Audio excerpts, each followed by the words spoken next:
Travelers on the Omnibus occasionally touches on mature subject matter with mature language. As such, the audience discretion is advised.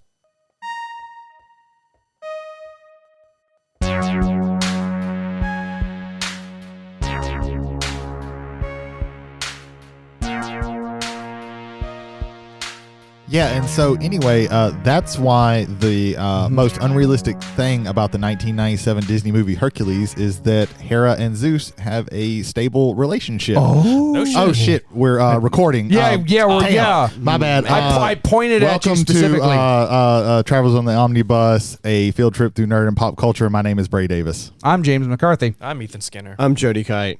I think at some point we might need to do an episode on like historical inaccuracies in Disney movies. That would be great. Oh man, not all of them. We're gonna spend 3 hours just on Hercules because I know a lot about Welcome to Epic Disney History, our 7-hour look into one film Welcome at a to time. Travels on the Omnibus, where we shit on Disney.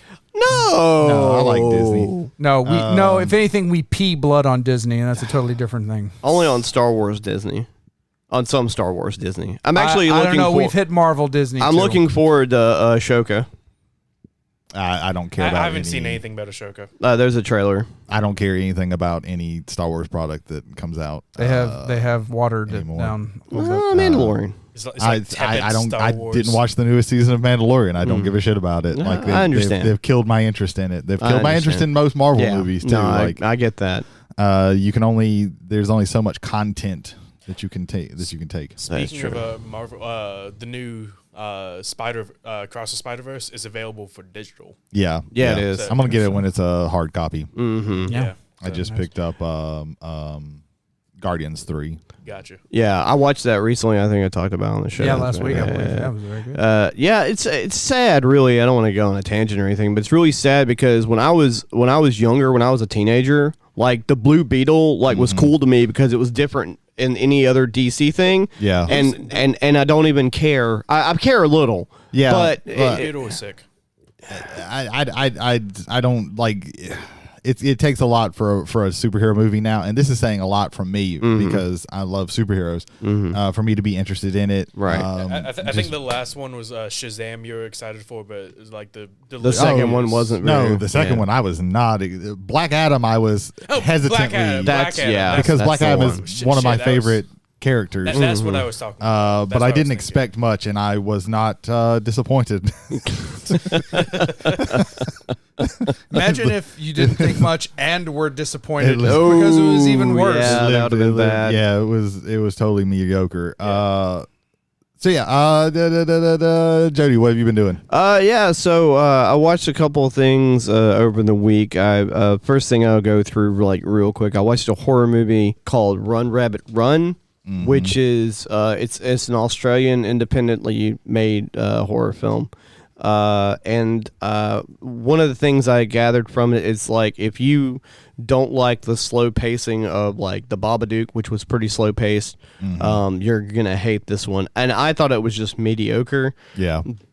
Mainly because of just pacing issues. It suffered from a lot of pacing issues. It had a really cool idea and a cool story concept. So real quick, the plot is this she's I don't know, in her early 30s or whatever. She has a 7-year-old. Yeah, starring Sarah Snook of Succession. Right, and she has a 7-year-old. It's established early on that she's in a broken marriage, she's divorced, and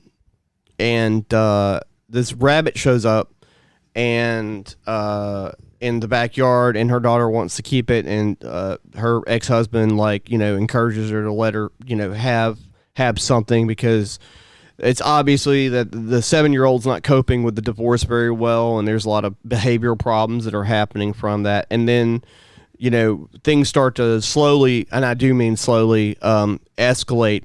And then you learn to find out that the main character, her background is that she had a sister, and her sister looks almost like her daughter, and her sister's name is Alice.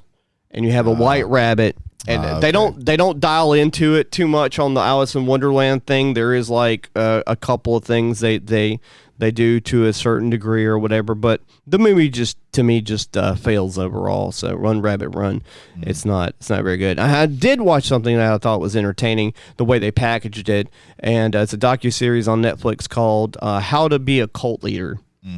And so every episode follows a different cult leader, but they will splice different aspects of all of them in each episode a little bit, like this is how Manson was much like the leader of Om Sharikyo, or this is how the dude from Heaven's Gate was like Manson in this way, and like how they influence people, how they were able to cultivate a following. For example, like Manson, it was like just a bunch of timing things, because people were very, like, especially like teenage girls during the late 60s were very impressionable through the Haight-Ashbury hippie movement. Yeah. And people were taking a lot of drugs. So that had a lot to do with it.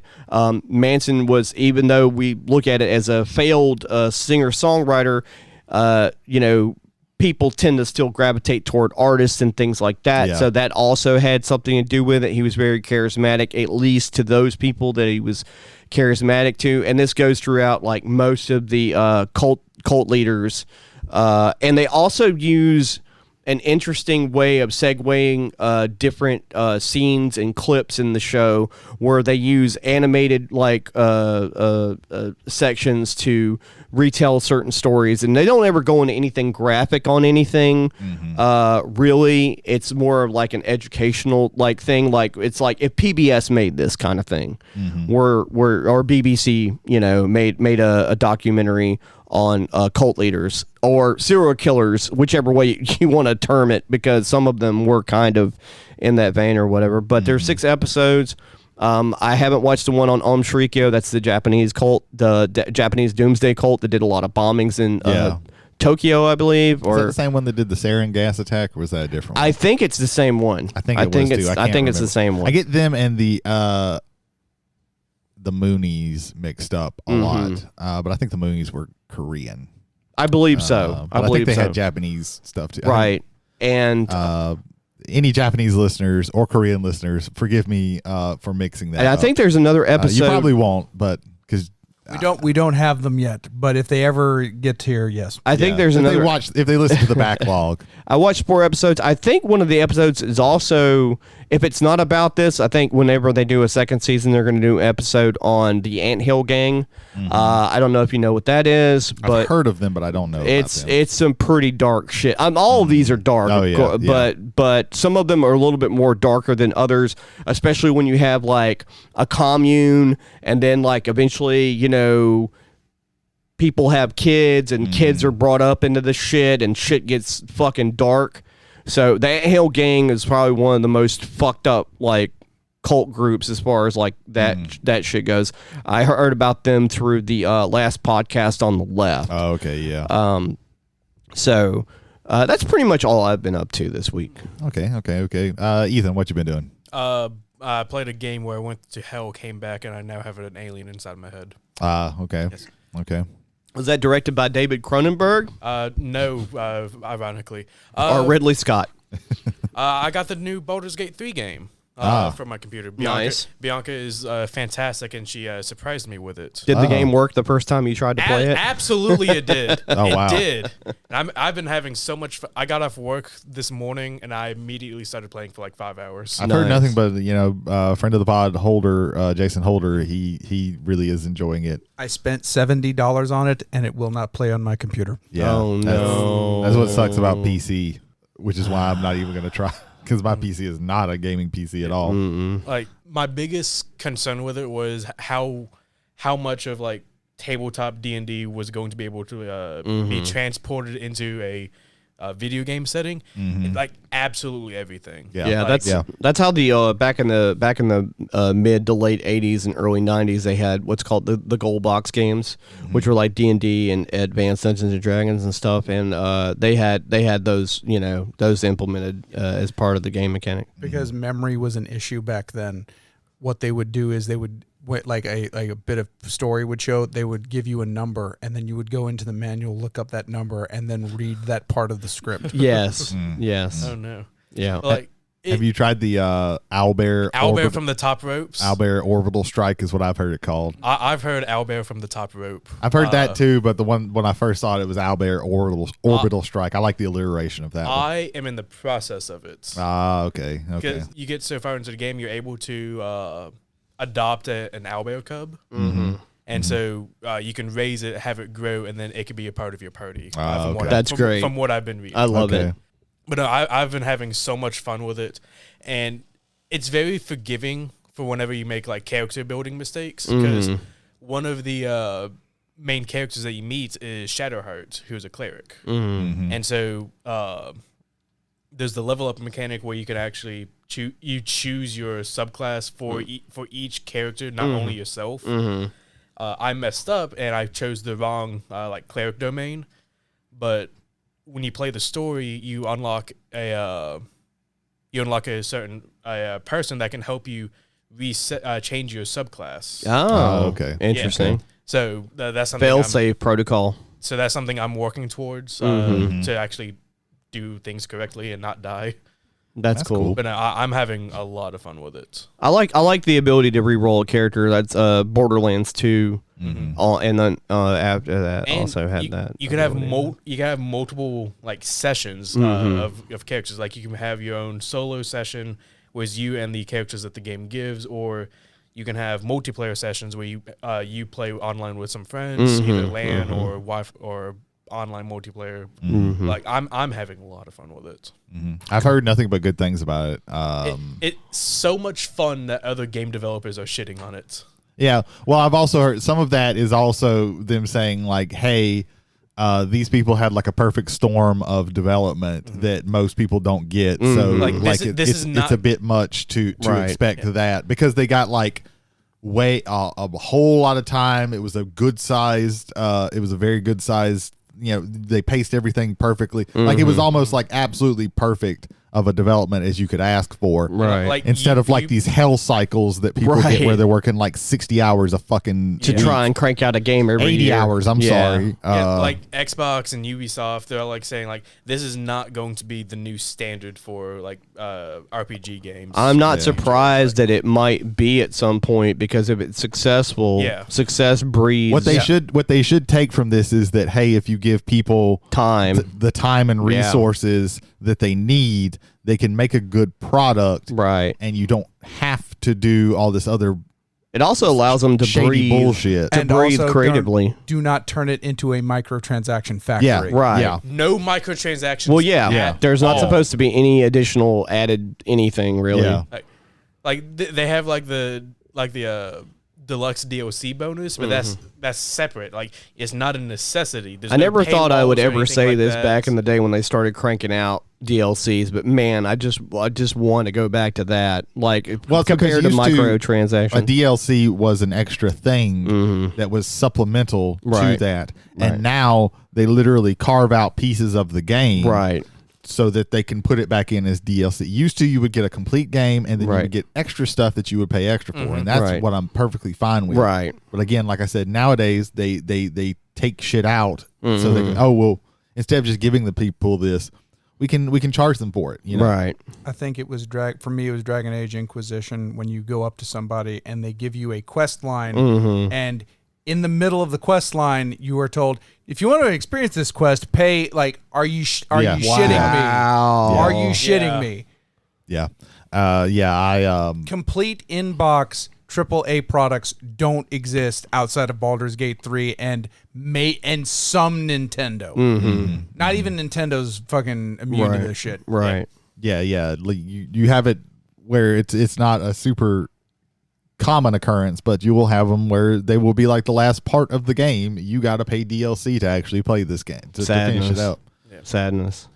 But no, having a lot of fun with Baldur's Gate 3. That's great. I'm glad that there's a good game out there that people are enjoying. There's something I saw was like a TikTok edit was like Baldur's Gate 3 and Tears of the Kingdom are fighting for Game of the Year upcoming. See, it's games like that make me want to like get a PS5. Yeah, this is the first one of the few games where it doesn't even really like make me want to, but it's like I can see getting a couple of more big games this is like this. the first game that I'm like, I could see myself buying a PlayStation 5 so I could play this game. Right. That's basically where I'm at with it. For me, it's Street Fighter 6.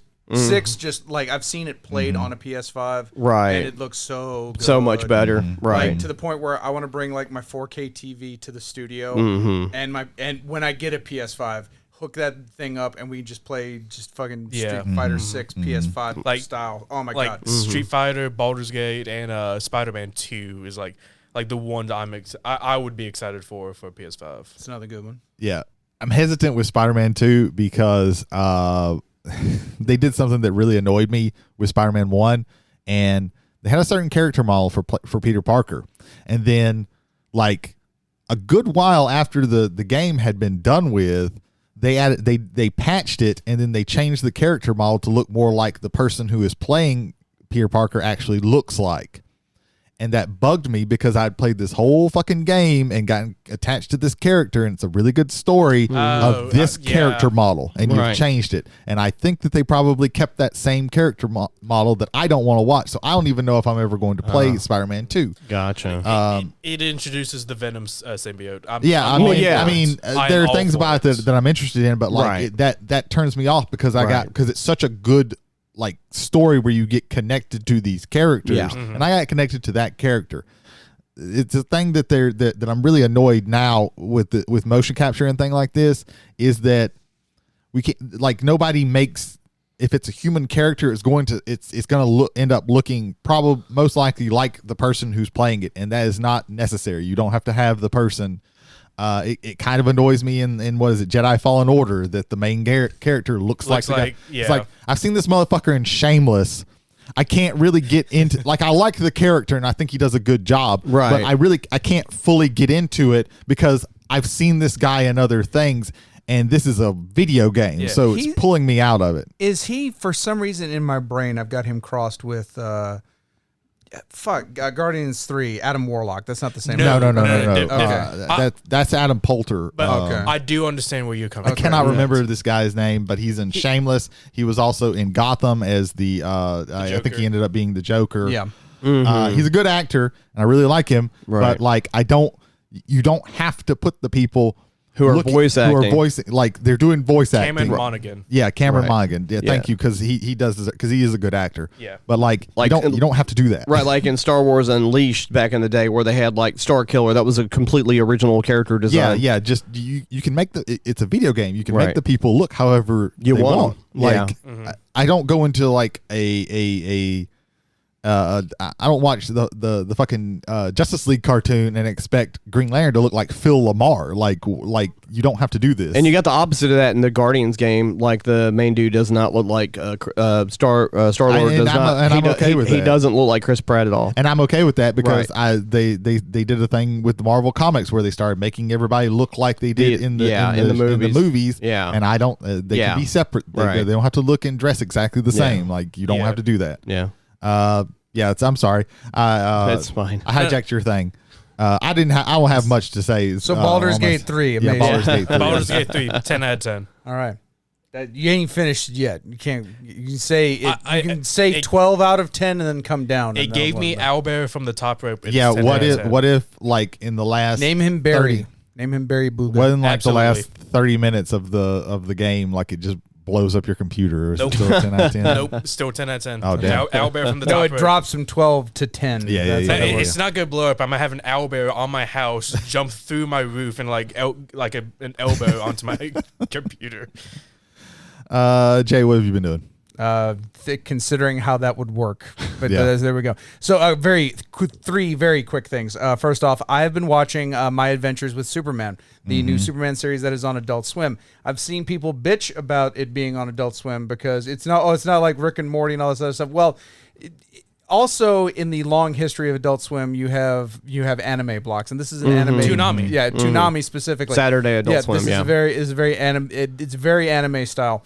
Typically, I do not like that, as we have established on several episodes. I'm enjoying this so far because it's Superman. It's hopeful. It's fun. It's lighthearted. good. Jack Quaid plays Clark Kent / Superman. Alice, I believe Alice Lee plays Lois Lane, and Ishmael Saeed plays Jimmy Olsen.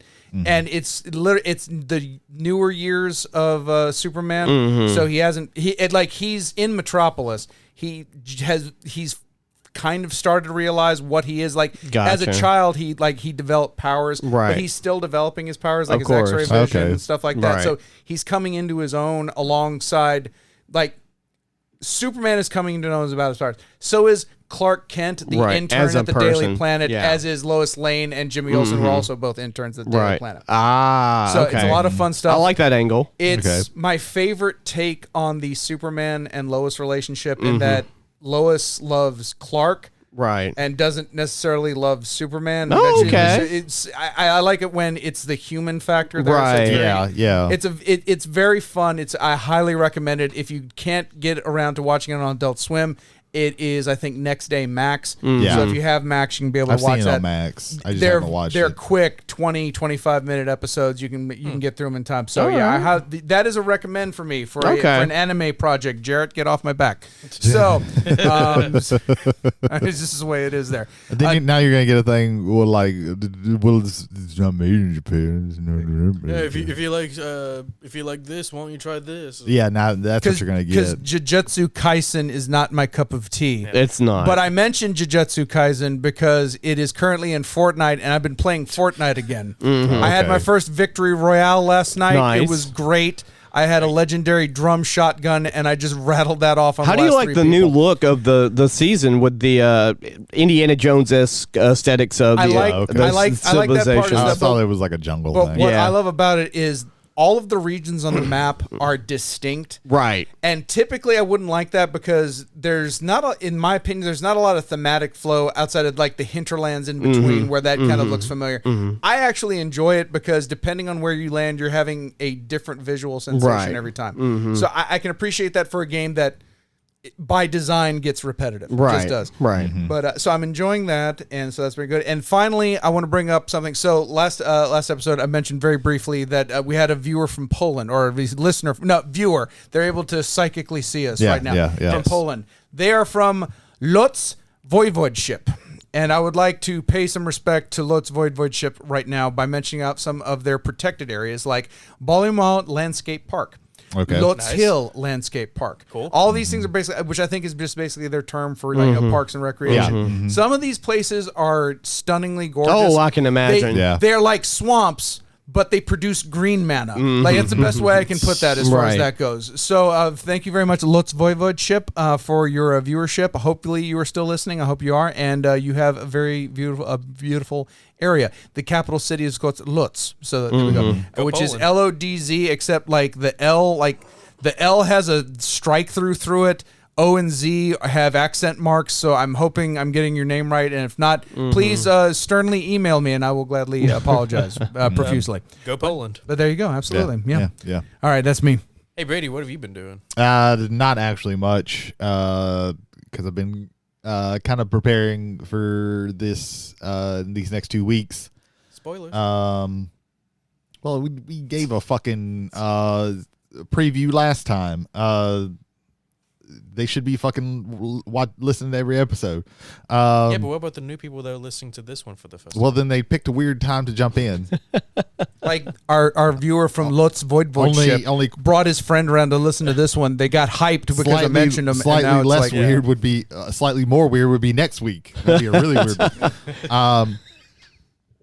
Yeah, I mean, really not much of anything. I've actually been kind of, I guess, going down a rabbit hole of like watching people do, and it's not like the full thing because I can't watch like a 4-hour video on like YouTube of people doing like challenge runs for. It started out with RPGs and now it's getting into like platformers and stuff like that. That is a rabbit hole that I have found. You mentioned the one about Final Fantasy VIII and no junctions. And yeah, they did Final almost Fantasy cried. VIII with no junctions, and that's very. That sounds impossible. Yeah, because for people who don't know, junctioning, you have to do that to get more than just the attack thing on option when you do fights.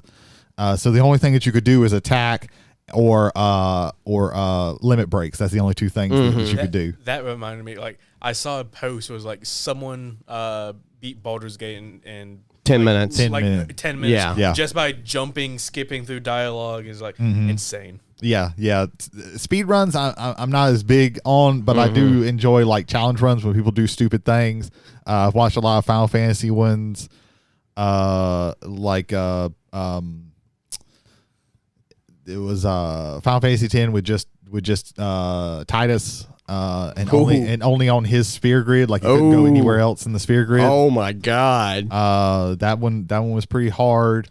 I've watched somebody did Metal Gear Solid 1 and 2 where they couldn't walk, they could only crawl, or when you punch you move forward a little bit. So they beat the whole game without actually taking a step. There's a YouTuber, Small Ant, who does like these similar challenge runs. He did one Super Mario Odyssey, but your speed increases every time you collect a moon. Okay. See, this is I haven't watched anything that's like kind of like it's like that where they're like changing. They're literally going in and changing. That's the game. like a mod. It's like modded game. Yeah. That's a mod thing. That's still impressive, yeah. but you can see him like sprint jump like halfway, like the entire length of a map. yeah. I imagine that is absolutely insane. I've watched I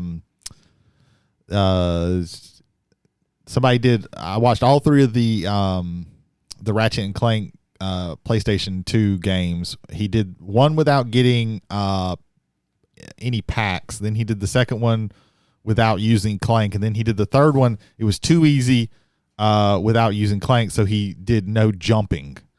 So he had to like clip through different areas and everything like that. It was fucking crazy.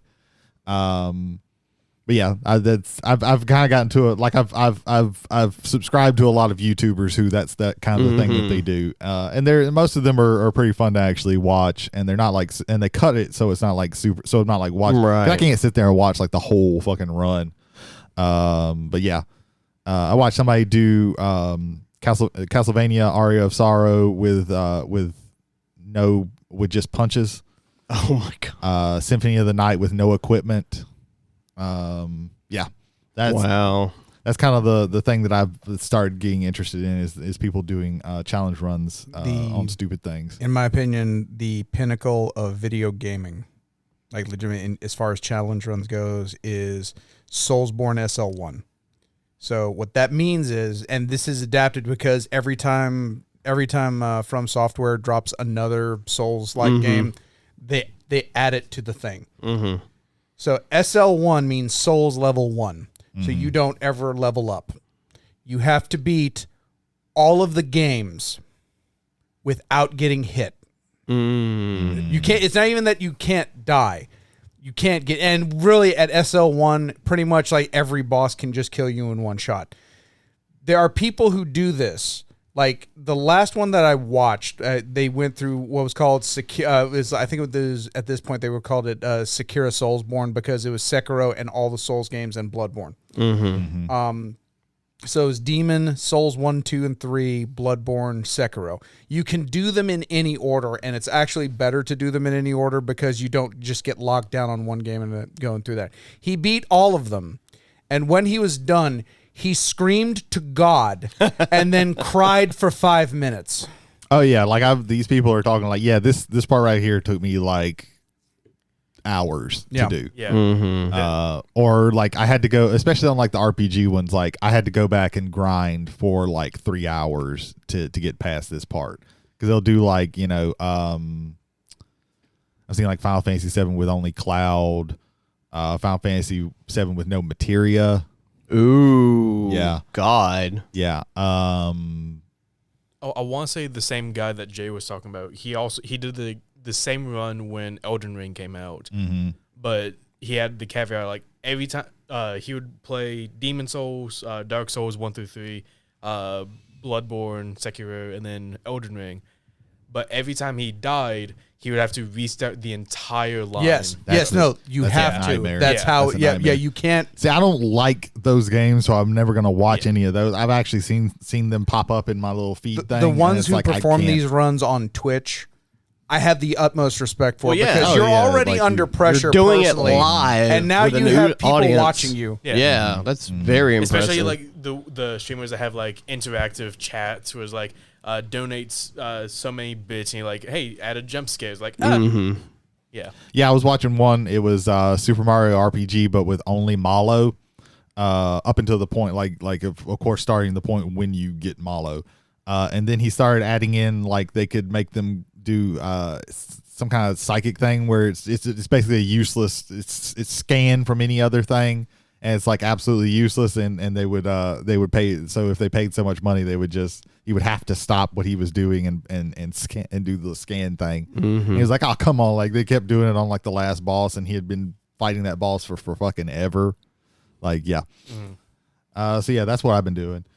Whoever's supposed to, Jay, we got any stuff, things? Yeah, we got Stuff stuff. and I got things. Feedback. I have Yeah. some stuffed donuts here. One says "bite me," so that's pretty cool. There's a Yeah, hamburger. there's a over here that hamburger says, over There's here. a stuffed hamburger. Says Yeah. I like big buns and I cannot lie. It's just goofy stuff. Wow. We He's have goofy winking stuff all around. at us. Now, if you're mentioning passenger feedback, we have two of those. Yeah, that. From our number one fan and my cousin, nepotism, Lionel Clark from Gaucher High School.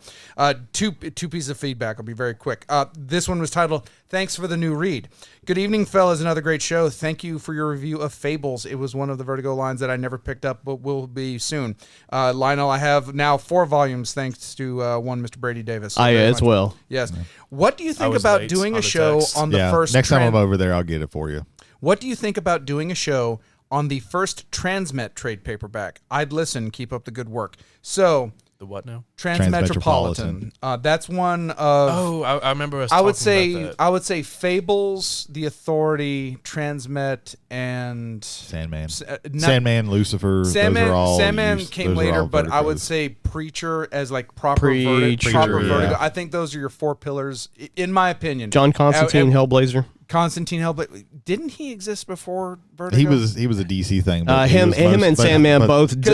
Well, I mean, it was a different Sandman they got character. pulled I into think. Vertigo, and rightly so, because Right. I think those were Yeah. very well But done mature Constantine is comics. in the in Sandman. Right. Transmet is arguably my favorite comic book series of all time. So it's something I would like to explore. It is cyberpunk. It is transhuman. I mentioned it very briefly when we were talking about Vertigo off of the Fable stuff. Right. I wouldn't mind doing it. See if you guys would like to gauge with it, because I have the entire run, but I don't have multiple copies of the entire run. We would have to like it would take us some time to do an episode on it, because Though we would have to like the first you know, trade paperback is 3 issues. Right. Literally, you can. we could you do we do it could in an we hour. could share the first volume and do that at some point in the future. I'm down. I'm down to read graphic novels almost every time. Yeah. Yes, I- I'm never denying graphic novels. Second bit of feedback also from Lionel. Great. This is cool characters you missed. So this is from our episode on cool horror movie characters. Oh, with okay. heroes or villains. Okay. Great job on the show, fellas, but you missed 2 of the coolest characters in a horror movie. Growing up, I saw these 2 brothers reject their hippie parents' lifestyle, spread the word that evil is out there, and then actively fight vampiric forces, all while working in a comic book shop. They are none other than the Frog Brothers from The Lost Boys. I love the movie growing up and love the characters. Yes, I know they cracked under pressure, but they rallied and came back. What is your all's feeling about them? The Coreys kind of passed through my memory. Let me put that right there, because that was Corey Haim and Corey Feldman, right? Well, they were both in the movie, but only one of the Feldman was one of the Frog Brothers. The other Frog Brother was like some other guy. Yeah, okay. Yeah. Haim was part of the family that had Michael. I don't remember, his character's name or whatever, but I do remember that the mom in that movie was also the mom in Parenthood. And the reveal in that movie is awesome. That movie's just cool for the most part, with the exception of maybe a couple of scenes, because it was directed by Joel Schumacher. Joel Schumacher. Yeah. But the movie is overall just a cool movie, I think, Yeah. personally. It's very much, even though it was 88, very 80s. So what about Kiefer Sutherland from that movie? Cool villain. I would say Oh, yeah. I would say he's cool, because I don't want to go on like a super long tangent, because I know we got something that's going to take some of our time, but I think that The Lost Boys and a handful of other vampire-centric movies are what inspired the people involved in White Wolf, and at least in the clans and what the clans were, because the Lost Boys are both Gangrel and Brujah, depending on which Lost Boy you're talking about. And so that also is a reason why I like the Lost Boys. Also, ponder this. One of the coolest scenes in the movie was right at the end when Grandpa running his truck through the head vampire. Spoilers, Lionel. And said, one thing about living in Santa Carla, I never could stomach all the damn vampires. What would you say to a prequel about a grandpa being a vampire hunter in Santa Carla? I'd watch. I don't know if I would watch. Only if he drinks root beer while he does I'm kind of prequeled out. Yeah, well, prequeled / rebooting, those kind of all fall in the same. The fact that they made a prequel series to Supernatural called The Winchesters was enough for me. I don't think you need a prequel or a reboot of anything that had a 14-season run. Yeah. Just 15. saying. Whatever. Yeah. That's exactly 15 seasons. The show is only meant to have 5. I don't originally. exactly. And I think Eric Kripke actually took his hands off the whole thing after that season. Yeah. So yeah, who is the original? He has expressed. I think if I remember correctly, he has expressed that he is not particularly happy that it went on longer than that. I mean, it was very popular. It really did just go down in interest after season 5 or 6. Well, that's why generally when somebody asks, well, how long should a show get? A show should get as long as it needs. Right. Yeah. For Next Generation, it was 7 seasons? 7 seasons. Yeah. And they turned that light off at the right time. Yeah. And I mean, and some shows, it's however long they need is based more on the actors and the people wanting to make it and everything like that. Because in the end, something like Next Generation or any of the Law and Orders, they're not really connected, necessarily. Well, the characters sometimes in TNG, I will say, there's character development. Eventually, we'll have character development. But it's mostly I could just put on a random episode of this and just watch this episode. Right. And Law and Order specifically, and the original Star Trek as well for the most part. You could put on a Next Generation episode and you'd be fine. Where that starts is with DS9, Babylon 5 had an ongoing the whole thing was that's one big ass story. And those especially plan this shit out or have some idea of where Lost where even when you started out with it you didn't know what the fuck was going on. Those are shows that. That's when it's a problem when it goes on the problem with Lost, but with Supernatural, it's the guy had a plan, right? And then the studio was like, "Nah, I want more money." They was like, "No, we want more. Here's money to keep making it." And he was like, "Well, I guess I'm just fuck." I do love money. Money is money helps. Money is I have that to survive. Kind of hard to say no to money, unless you're Jerry Seinfeld. He said no to $10 million an episode. Yeah, and when then, they got to season 9, if I'm not mistaken, Raymond, what's his name? He said everybody loves Raymond. He said he turned down way more money. He actually turned down more. I can't remember, but I remember. I'm pretty sure he was offered more than what Series Seinfeld was. Right, and it's like there's a point where you're like, I've got enough money. I don't need to keep doing this. But there is such a thing as wealth beyond avarice. At some point when you have enough, when it's for all people, this is a weird one to bring up. John Moxley, wrestler John Moxley, who went from the WWE to AEW. One of the things he said in his book is my mom doesn't have to work anymore. I've got a house and a wife, soon to have a kid, and I've got everything I've got is taken care of. I don't need the money. Right. I just want to do the stuff that I enjoy at a place where I am allowed to enjoy it. So I think there's a point where it's you've got enough. Yeah. And the people who realize that, I greatly appreciate. Oh yeah. Jody, if anybody wants to leave feedback or contact us in any way, where can they find us? You can email us at travelers@gmail.com. 1 L in the Travelers there. You can also message us directly and take part in our polls on Spotify as well, which we are available on Spotify, Apple, Google, and Amazon. Yes, 4 out of 4. Good job. Yep. We call it Saga. All right. Isn't that like a Vertigo thing, Saga? No, it's Image. Image. Saga. Very, very, very good. I'd like to at some point when we cover comic books again, maybe do Image. The first whole Right.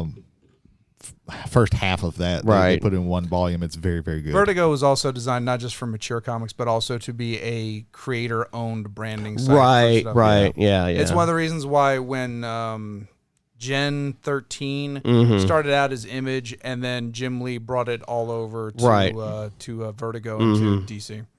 Yeah, he was a busy little bee. That Jim Lee, he kind of bounced around. He did Spider-Man. If I'm not mistaken, he is the head of DC. He's Comics the head of still. DC Comics. Yeah, right now. didn't he work? He worked on Spider-Man, right? Like Spider-Man. early. Todd McFarlane worked on Spider-Man as well. Yeah. Well, that whole Image group, like Rob Liefeld. Well, yeah, Jim Lee. He actually went back to DC because he did Batman Hush, right, with Jeff Loeb, which is some of the best artwork he's ever done. Oh yeah, Jim Lee's artwork is fucking phenomenal. The initial. I wish I still had my copy of it, but thank you, Cats, and I'll just leave you to figure out what they did with it. Just that it begins here, and it's just Batman with his usual. I'm on top of a fucking tower looking down on the city. Yeah. Oh my God. Where's my gargoyle to stand on? Yeah. Good stuff. So yeah, that I believe leads us into our main topic for tonight. So tonight's episode and the next episode are going to be a playthrough of an RPG that I've kind of fell in love with in the past couple of years, called City of Mist. City of Mist takes place in the city. It is like many cities, big cities that you have seen, is full of corruption and ne'er-do-wells and people just trying to survive. There's a hard noir feeling of this. There's also, things kind of play out like a movie. And in the city, there's this thing called the Mist. The Mist conceals the hidden truth of the city, and the truth of the city is that there's something called the mythos that is trying to push through the mist and come to fruition. And because the mist is so encompassing with hiding that truth, the only way that it can come out is through rifts. And rifts could be a person, more likely. It can also be an object. It can be a place. There's different kinds of rifts.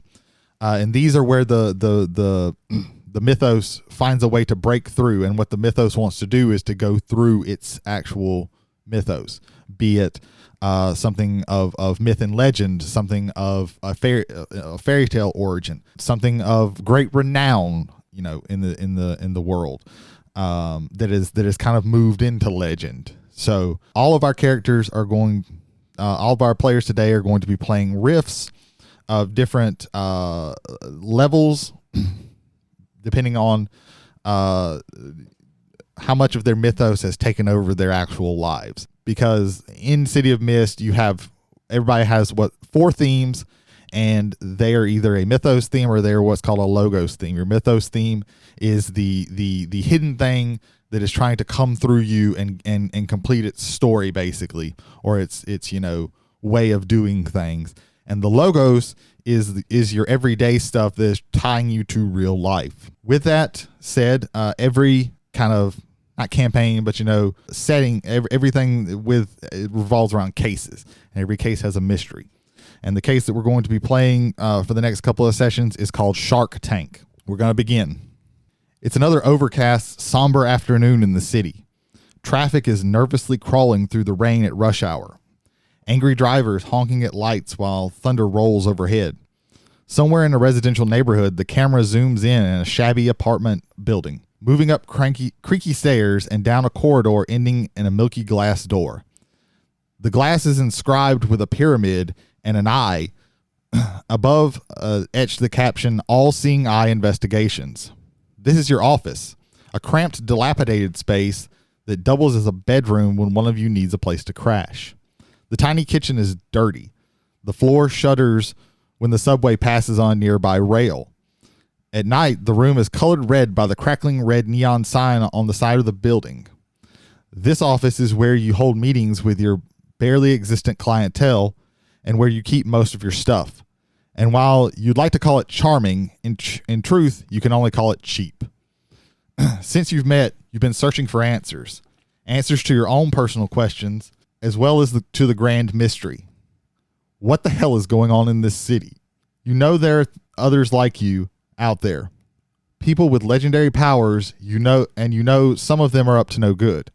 You also know that there's something covering up their tracks to make people forget. This is why you started this crew, to reach out to those few who have witnessed strange incidents, investigate them, and find out the truth. We're going to go around and everybody's going to give a brief introduction to their character, just tell a little bit about them and kind of, at a glance what they look like. And also tell me what your are you in the office right at this moment, or are you going to show up later? Before we do this, we have a crew theme, which is a theme that everybody can use if it's relevant. So they have extra tags and stuff like that for people who don't know, who are not familiar with this system. I will explain as we go through. So we have all-seeing eye investigation, so everybody can pass that around and look at that so you can see what the relevant tags are if you need them. So we're going to start with Jay. Jay, introduce your character. Hello, I am Tilalok. I am a wheeler and dealer and also the god of rain and lightning. So I expect a bonus for that. Here's hoping. But yeah, no, it used to be small-time hood, now turned into detective now that I've kind of woken up to some of my mythos powers. And right now I am in the office. However, with it raining, I am hanging half out the window and just letting the rain hit me in the face. Okay, sounds good. Ethan, introduce your character. Yes, I am Anthony Lee. I'm a runaway. I left my parents, the safety of my parents. They've been trying to contact me, get police involved, get therapists involved. They don't care about me. The only person that cares about me is Hans, the giant that resides within me. He protects me. He's taught me how to fend for myself, how to defend myself. He's the only person that will ever care about me. Awesome. I am not in the office. However, I am running through the rain on my way towards the office. Okay. All right. Jody. I'm Baku. I run the Tiger Claw Dojo. I stay here quite often. It keeps me grounded, for there is a monster deep dwelling inside of me, a chimera waiting to emerge. I'm currently training students in the dojo. Okay, so you're not there? No, I'm not at the office. All right. So let's see. So, Jay. Hello. Tilalok. Yeah. You hear the doorbell buzz with two short, abrupt bursts. You look at the milky glass door, but there is no silhouette behind it. What do you do? I go, hey, wait a minute. So I drag myself in. I'm like cursing the fact that I have a ceiling now over my head. I shake off as much water as I can, as I am perpetually wet. That is not a joke. Weakness tag, clothes are always wet. Mm-hmm. So a little something like that. And I approach the door and go, can I help you? So you open the door? Yes. I'm shot by 50 guns. Yeah. Okay, that was real fun, guys. That was a great one. Great session. Yeah, great sesh. So you see a paper slowly floating down to the doorstep where cutout letters are arranged to form a message. Please help us. We are in danger. Sharks in Miller Square. A cutout picture of a shark is glued under the lettering. Miller Square is your home, the neighborhood where you live and operate. Consequently, you know it's completely landlocked. So there are parts of the city that are near the water, but Miller Square is not. Okay. Time era, do I have access to the internet? Or is this like noirish, more noirish 1920s? No, this is modernish noir. Modern day? Okay, so I will go over to our hand-me-down, we'll call it, it's an Alienware, but from like 2010, and its video game playing days are long. Now literally all it is like it just now got Edge. Okay. We can't even get Chrome on this. We bought it for $100 on. Yeah. No. I stole it to save us $100. Yeah. I will say, since since Miller Square is kind of your crew's, not crew, but it's kind of your turf. Like it's the area that you know. We're more familiar with it. Yes. So Tilalok, as kind of a guy who has some connections to the underworld, you kind of know you've been hearing rumbles that there's a new crime syndicate that's moved into the neighborhood recently. Okay. Are they shark themed or so? You've only heard rumors. Okay. That somebody has made a move on Miller Square. Okay. You also know that Miller Square is kind of a poorer neighborhood area. Like people are just kind of making it day to day. Okay. I go over to the rotary phone because that's all we could afford. Okay. I'm gonna dial up Tony Lee. All right. I like how we have an Alienware laptop and also a rotary phone. Yeah. Yeah. No, it's a full on desktop, but the fan goes like it's someone's got to fix it, but none of us know how to. So I ring you up, Tony Lee, otherwise known as Anthony Lee. Hello. Hello. Hey, where are you? I'm on my way to the office. Oh, okay, cool. Because I need you at the office. Okay, well, that's what I'm doing. All right. I see it up ahead. I'm a block away. I'm glad we have this awkward relationship to one another. Yeah. This is good. All right. Click. Okay. Or rattle as it's hitting the right. I pick up the rotary phone again. I dial Baku. Okay. Hello. How long do you have in your next training session? I could wrap it up in about 5 minutes. What's up? Oh, don't rush it, but as soon as you can, get over to the office. We got something. All right. I'll be right there. Cool beans. All right. So you eventually all meet up. So there you go. All right, there you go. So this got dropped at the door about however long it took y'all to get here or go. So, sharks? Yeah. Am I reading that right? Yeah. Yeah. Someone going to SeaWorld?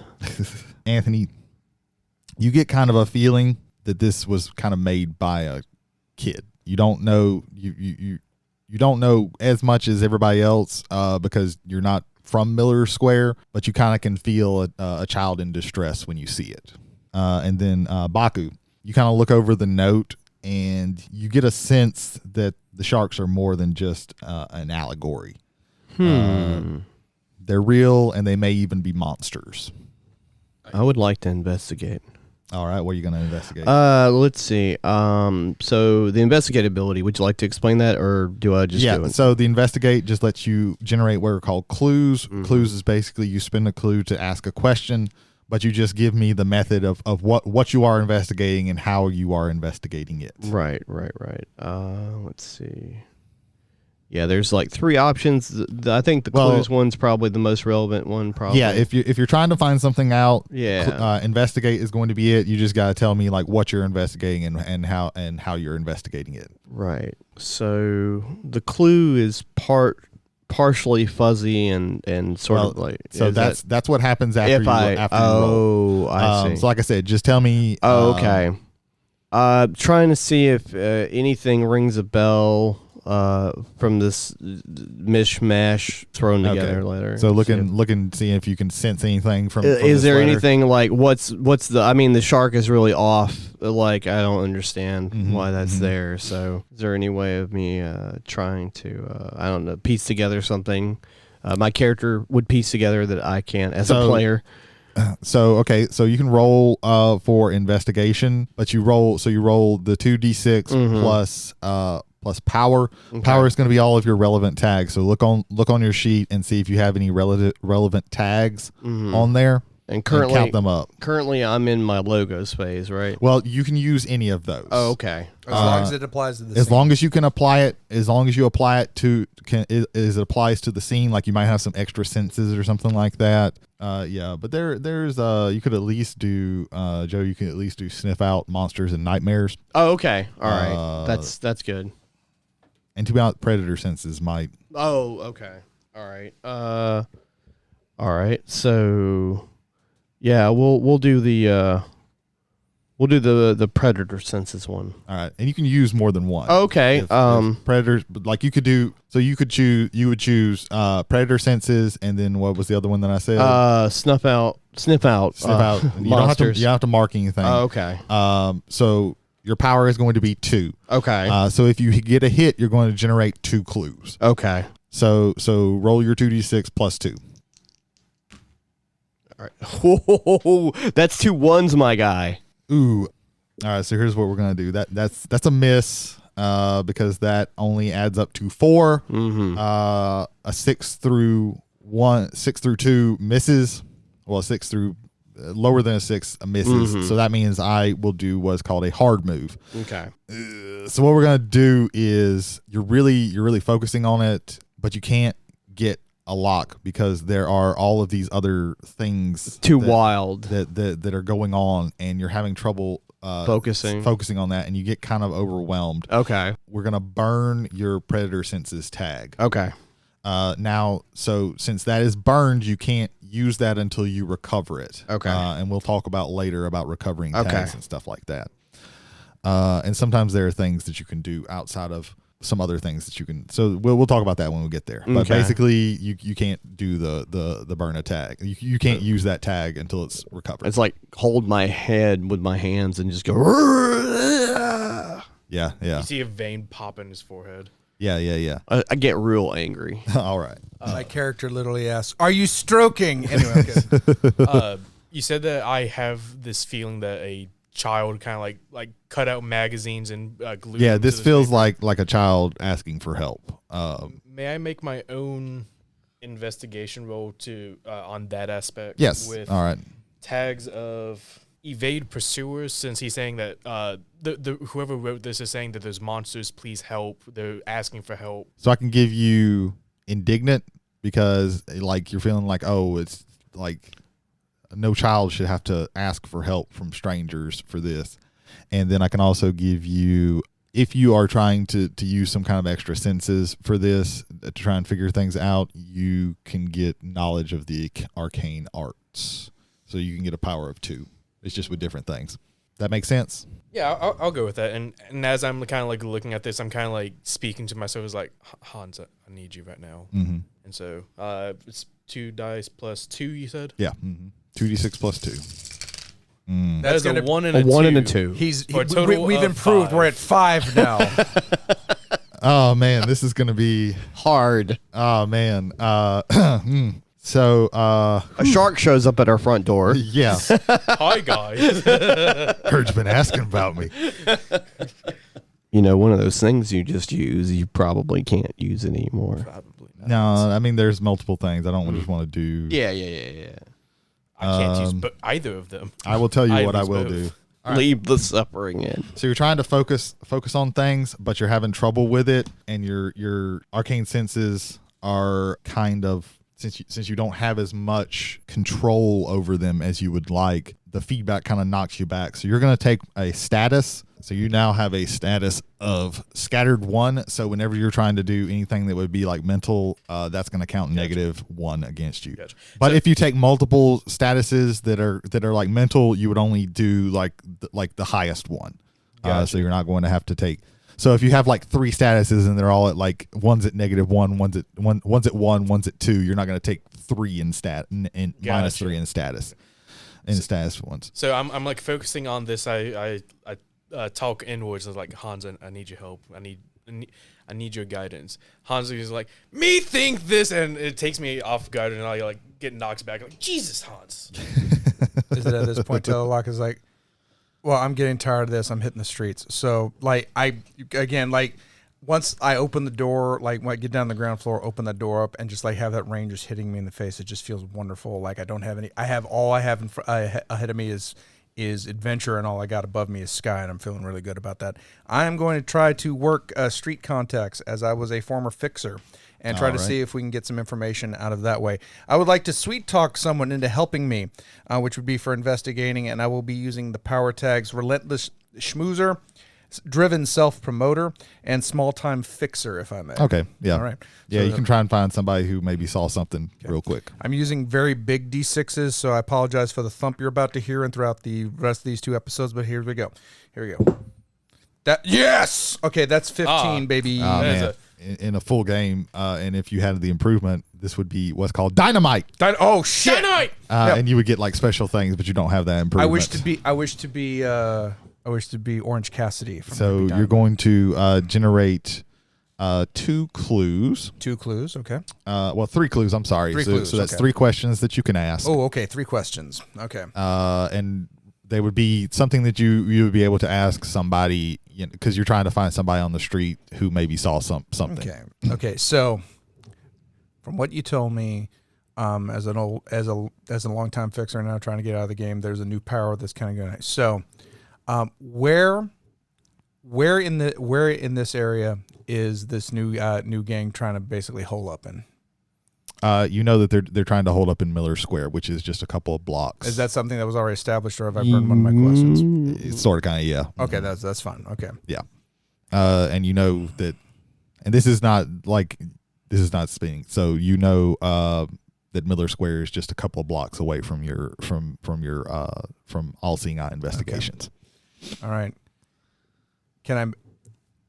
Would we have been talking amongst ourselves about like the premonitions that we had about about so basically think by them? You're down on the street now. You're trying to find some. What would you ask somebody who you think might have saw something? So okay, so if I am aware of what Anthony knew about this involvement being children or children being involved in this, I'm like, is there child trafficking going on in this area?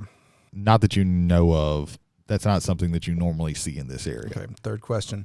Are they using children to commit crimes? You don't get a sense of that. No. Okay. All right. Those are my 3 questions. All right. Only one of you was able to actually investigate something. Yeah. But Hans freaking jump scared me. Yeah. You're all kind of bamboozled right now.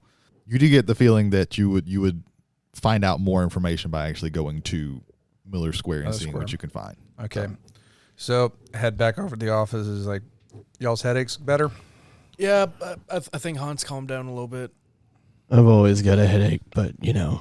Okay, well, fresh air is going to help you. So let's go down to Miller Square. Just what I was thinking. All right. Might as well. Throw my hood up and head on out. So you get down to the square. It's still early in the afternoon when you arrive. The rain falls softly on Miller Square, clogged gutters spilling noisily into tight alleys. Countless puddles cover the broken pavement, forcing you to be mindful of your steps. This rundown working-class neighborhood is a jigsaw puzzle of tenements and townhouses divided into apartments. At the intersection of its 2 main streets, there lies the eponymous square, drab and lackluster, surrounded by a handful of stores. The first thing to catch your eyes is the corner shop convenience store, One Stop Shop, which seems to be closed off by police tape, a recent crime scene. Nearby, the only places that show any sign of life are Laser Hot Pizza, Century Laundromat, and the Miller Square Liquor Store. 2 more businesses, Los Ramos, a florist shop, and Sandra's Hair Salon, are closed, although it seems a little bit early for that. So what do you do? And the way this, something else that I didn't explain, this game works, there's not really like initiatives or anything. I, as the MC, which is the kind of dungeon master type thing, the master of ceremonies, I give people the spotlight. So yeah, what do you do? What looks like something that you want to take a look at? Are there people like around the area where the police tape is? It seems like everybody's just kind of avoiding that and keeping their distance. Yeah. What's the closest business to the marked off building? So One Stop Shop is kind of on the corner, but right across the street from it is Laser Hot Pizza, and then on the other side of it is the Century Laundromat. And it's which actually in like the connect. Right. And which one was the one with police tape on it? The One Stop Shop. The One Stop Shop. Yeah. That one is completely closed down with police tape, but there is Los Ramos, which is the florist, and then this hair salon, which are both closed. I want to go over to the laundromat, but as I'm heading there, like walk past the police tape, see if I can like take a look as to what's going on inside the One Stop Shop.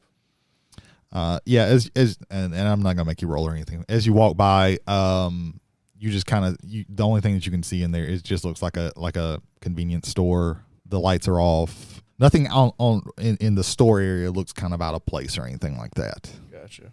All right.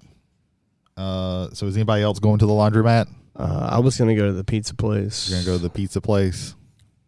I'm gonna go to the convenience store, but let's get everybody else out of the way first. Okay. Yeah. All right, so we'll do Ethan first. So Century Laundromat is no more than a glorified hole in the wall, awash with flickering fluorescent lights, the sound of old washing machines, and the smell of detergent. A gray-haired lady in an austere dress keeps a watchful eye on the place and dispenses change. There's something calming about watching clothes tumble, but you can't help but wonder if, like the people of Miller Square, they too wish to escape their circular fate. So just looking around, it looks like a kind of, it looks like a laundromat, something like you'd see around in this area, you know. Gotcha. But you do see an old lady there. You said that the laundromat and the convenience store is all connected. Yeah, it's like in building. you know how it is in like cities where it's like where it's like A strip mall kind of thing, or think of not necessarily strip even like a mall. strip mall, but think of it Like like a block, like you see a in city block. like a city block Yeah, where it's yeah. on the same thing. Do I see a door that leads to towards the back to like a back alley or something like that from where I am? You can see a door, but you don't know if the lady's gonna let you go out that way or not. Gotcha. Okay.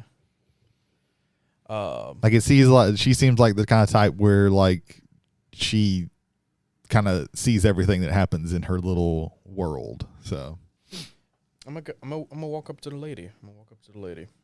Yeah, she doesn't seem threatening. No. That. She's just watching. She seems like the person who's kind of running things here, making sure that nobody does anything that they're not supposed to, and is just you see people going up to her and getting change for the Gotcha. laundromat. Yeah, There's other people in here. yeah. There's just people doing their laundry and stuff like that. Gotcha. Okay. All right. I'm gonna walk up to her and kind of confused. What happened next door? I needed to get some things. Do you know what happened? All right. So we're gonna do some investigation because you're trying to find out things. Could he also do convince, because he's trying to convince her to help him? Is that something that might be applicable here? If he's trying to find out information, it's definitely. I would say that's more so investigate because I'm not influencing her to do something. Yeah. Because you don't know if she's hostile or not. Oh, and something since this is a kind of a full scene and not just kind of like an introductory thing, we're going to add in I can invoke weaknesses as necessary. Gotcha. So every tag, while it has every theme, while it has power tags, it has 3 power tags. It also that you can use to do positives. It also has a weakness tag that I, as the MC, can invoke. Now that does give you -1 to your roll, but it also lets you mark attention on that theme. And when you get 3 marks of attention, then you get to improve that theme. So it's actually I do something negative to you, but then you also get more attention on that theme. That's why in the other improvements, there's also you can add weakness tags so it improves faster. I honestly don't think there's any tags that I could apply to this roll. So it would just be a straight roll minus my 1 for my scattered corrects. Yes. That is going to be a 5 total. Yeah. I'm switching to the. I'm probably gonna switch dice. Okay, he's switching to the other regular D6s. All right. So you're trying to get the lady's attention, and she just kind of looks at you, and at a glance, you look just like a street urchin, and she's like, she tells you, get out of here. I don't need any little kids running around messing up my machines. The last time I had a little kid in here, they jammed up the machine, and I had to get somebody in here to fix it. Get on out. You're forgetting the broom. Yeah, she goes to reach for the broom. I'm like, damn, lady, I was just asking a question. I leave. You're only here for if you're in here to wash clothes, and that's it. Get the fuck out. Yeah, yeah. Right before get the fuck out. That's like some random dude. Yeah, just in the corner. So maybe somebody else can try and go sweet talk the lady, but you were kind of you were basically I'm a little hoodlum to her. Yeah. So I'm in the pizza parlor. Is that what? The only hopping place in the neighborhood, good Lord, Laser Hot Pizza, constantly attracts many of the locals with steaming scents of mozzarella and fresh tomato sauce. Running around from the kitchen to the counter and back is a young curly-haired man in a bright red apron. A young kid with a similar apron is proudly operating the register and shouting orders over the speaker. I guess I'll try and snag the runner and try and ask him a question. That's probably the best option, I would imagine. All right, so you try and get in touch with the guy. You're going to ask him some questions. So Yeah. that is going to be an investigate roll. Yeah, let me see here. I guess the only thing that could play into it would be the snip out monsters and nightmares thing. because I can't use the other one. All right. Is that okay? Yeah. I'm gonna use these one more time, and if they fail me, I'm gonna also be throwing the big dice. Okay. I would throw these into the hallway, but they're not mine. So, So you Yeah, said don't throw those dice. Those are the is- special dice for the game. Yeah. so it's a short man running around. Yeah, no, or- he's kind of like a average height young man. A young man. Yeah, he looks to be in his mid-20s. Excuse me, sir. That is a 11. Oh, okay. So that is a success. So you generate. Also, there's a rule called a minimum of 1. So even if you roll negative power, if you're trying to generate something like clues or juice or anything like that, you always roll a minimum of 1. So you get 1 clue. 1 clue. Okay. I also forgot about something. So as you go to talk to him, you actually. So what that actually is going to be. That's actually going to be an 8. You still do it because he is actually influenced 1. So the way statuses work is you can take statuses can count for can go on other people, but they always affect your roll. So you actually got like a -3 to that roll. Gotcha. So that's an 8. So Okay. All right. Because he's probably influenced by his task that he's doing, or maybe you don't know what I he's don't know what influenced, he's influenced by, but gotcha. you know that but you get a feeling that he is influenced. You don't know if it's from mystical nature or if somebody putting the squeeze on him or something like that. Does my character pick up on that, or is that just something that me as a player?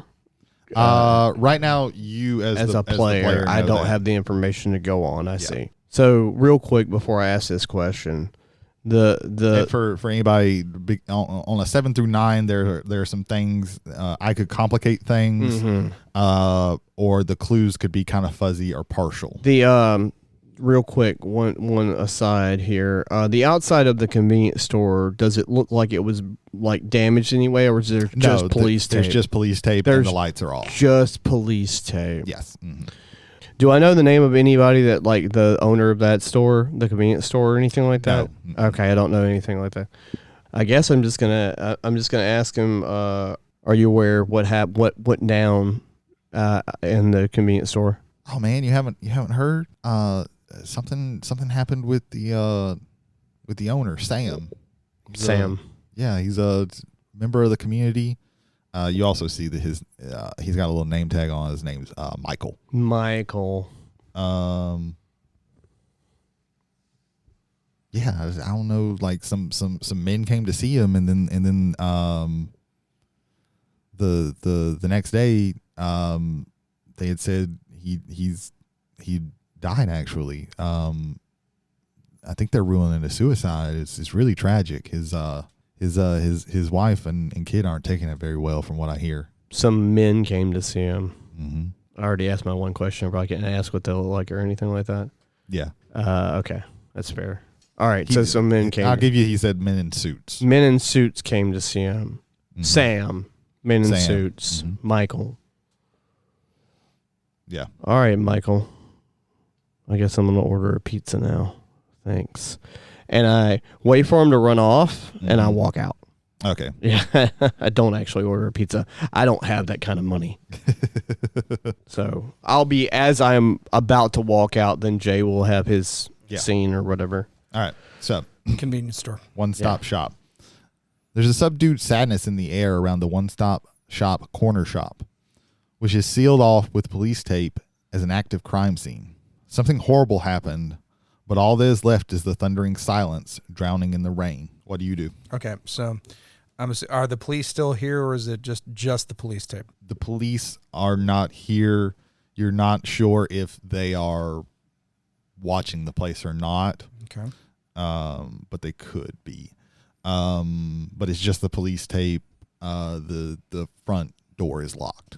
Okay. All right. I will go over to the nearest street drain, the one that's closest to the shop. And I will say you're familiar enough with the area that you know that the cops that would be in this area are from Precinct 23. Precinct 23. Mm-hmm. All right.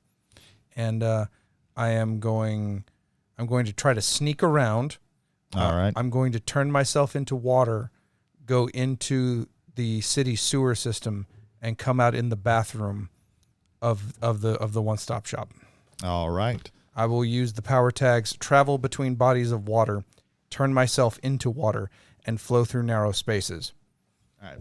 So this is going to be a sneak around roll. Yes. I would ask that you invoke the weakness tag indoor spaces, because it doesn't get more indoor than plumbing pipes and going into a bathroom stall. Yeah, we'll invoke that. All right, and cool beans. so mark So- attention on that theme, and then roll, what was it? +3 is what you said? It was +3 and then -1, so plus two +2 overall. Yeah. Go ahead and roll. 3, 4, 6. Miss. So as you're about to turn into water, you can't get a good hold on any water sources inside, at least not that you can feel. As you're trying to do this, you notice that there is a police car conspicuously parked on the other side of the square.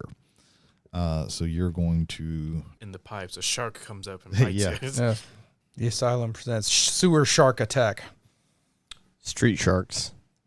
That's the Asylum. So So it's you're- the sewer shark attack. So you're going to take the watched by police Okay. 1 status. All right. Let me circle that. There you go.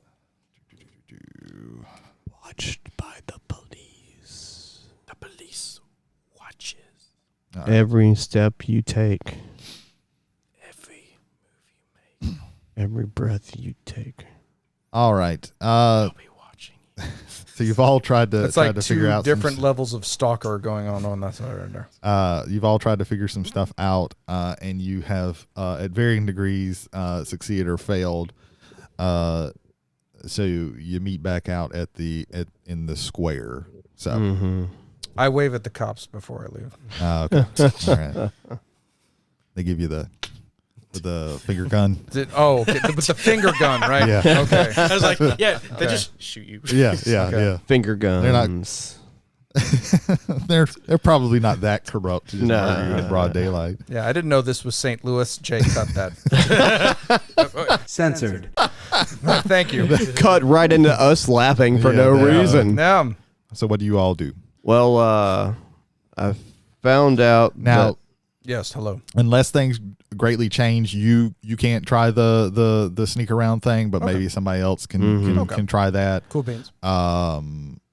You can't just repeat the same move over Right, and of over again course. unless something greatly changes. that, So yeah, y'all can do So that. so I went to the pizza place and talked to Michael, who was a little bit of a shit, but I did find out that the guy who ran the place, the convenience store's name was Sam, and apparently he was visited by some guys in some suits, and then was found dead soon after. So That's one hell of a coincidence. I would say it's probably not a coincidence at all. Yeah. Mm-hmm. Well, at least your person talked to you. The old lady shooed me at the laundromat, so I thought it was just a common hoodlum. Cops are still watching the store for some reason. Yeah. Well, maybe sometimes people return to the scene of a crime, especially if they were involved in it. If you're gonna kill a dude with like people in jacked suits Mm-hmm. or jacked people in suits, however you Mhm. want to go, like, why would you come back? Why are the cops just hanging out? I don't know. Maybe we should put a mark on the cops and follow the cops. Not the worst idea. Something about inside the convenience store is bugging me. I don't know. I could. So what did you attempt to do? I tried to sneak in. You tried to sneak in. As soon as I got close enough and they spotted me, I was like, no. I can actually attempt to also, like, of course not out in the open, but I could attempt to try and pass in as All right. well. You can I have the power tag turn into shadow, that I can use with my sneak. All right. Yeah. So you can. Is it? It's not. Do you want to try and see if there's a back area, or? Do you want yeah, I to, want to check out and see if there's a back area first, of course. But make sure the cops aren't looking. Yeah. All right. Yeah. Okay. So let me see if there's anything else. Again, I'm not familiar On enough my- with on my your character? sheet.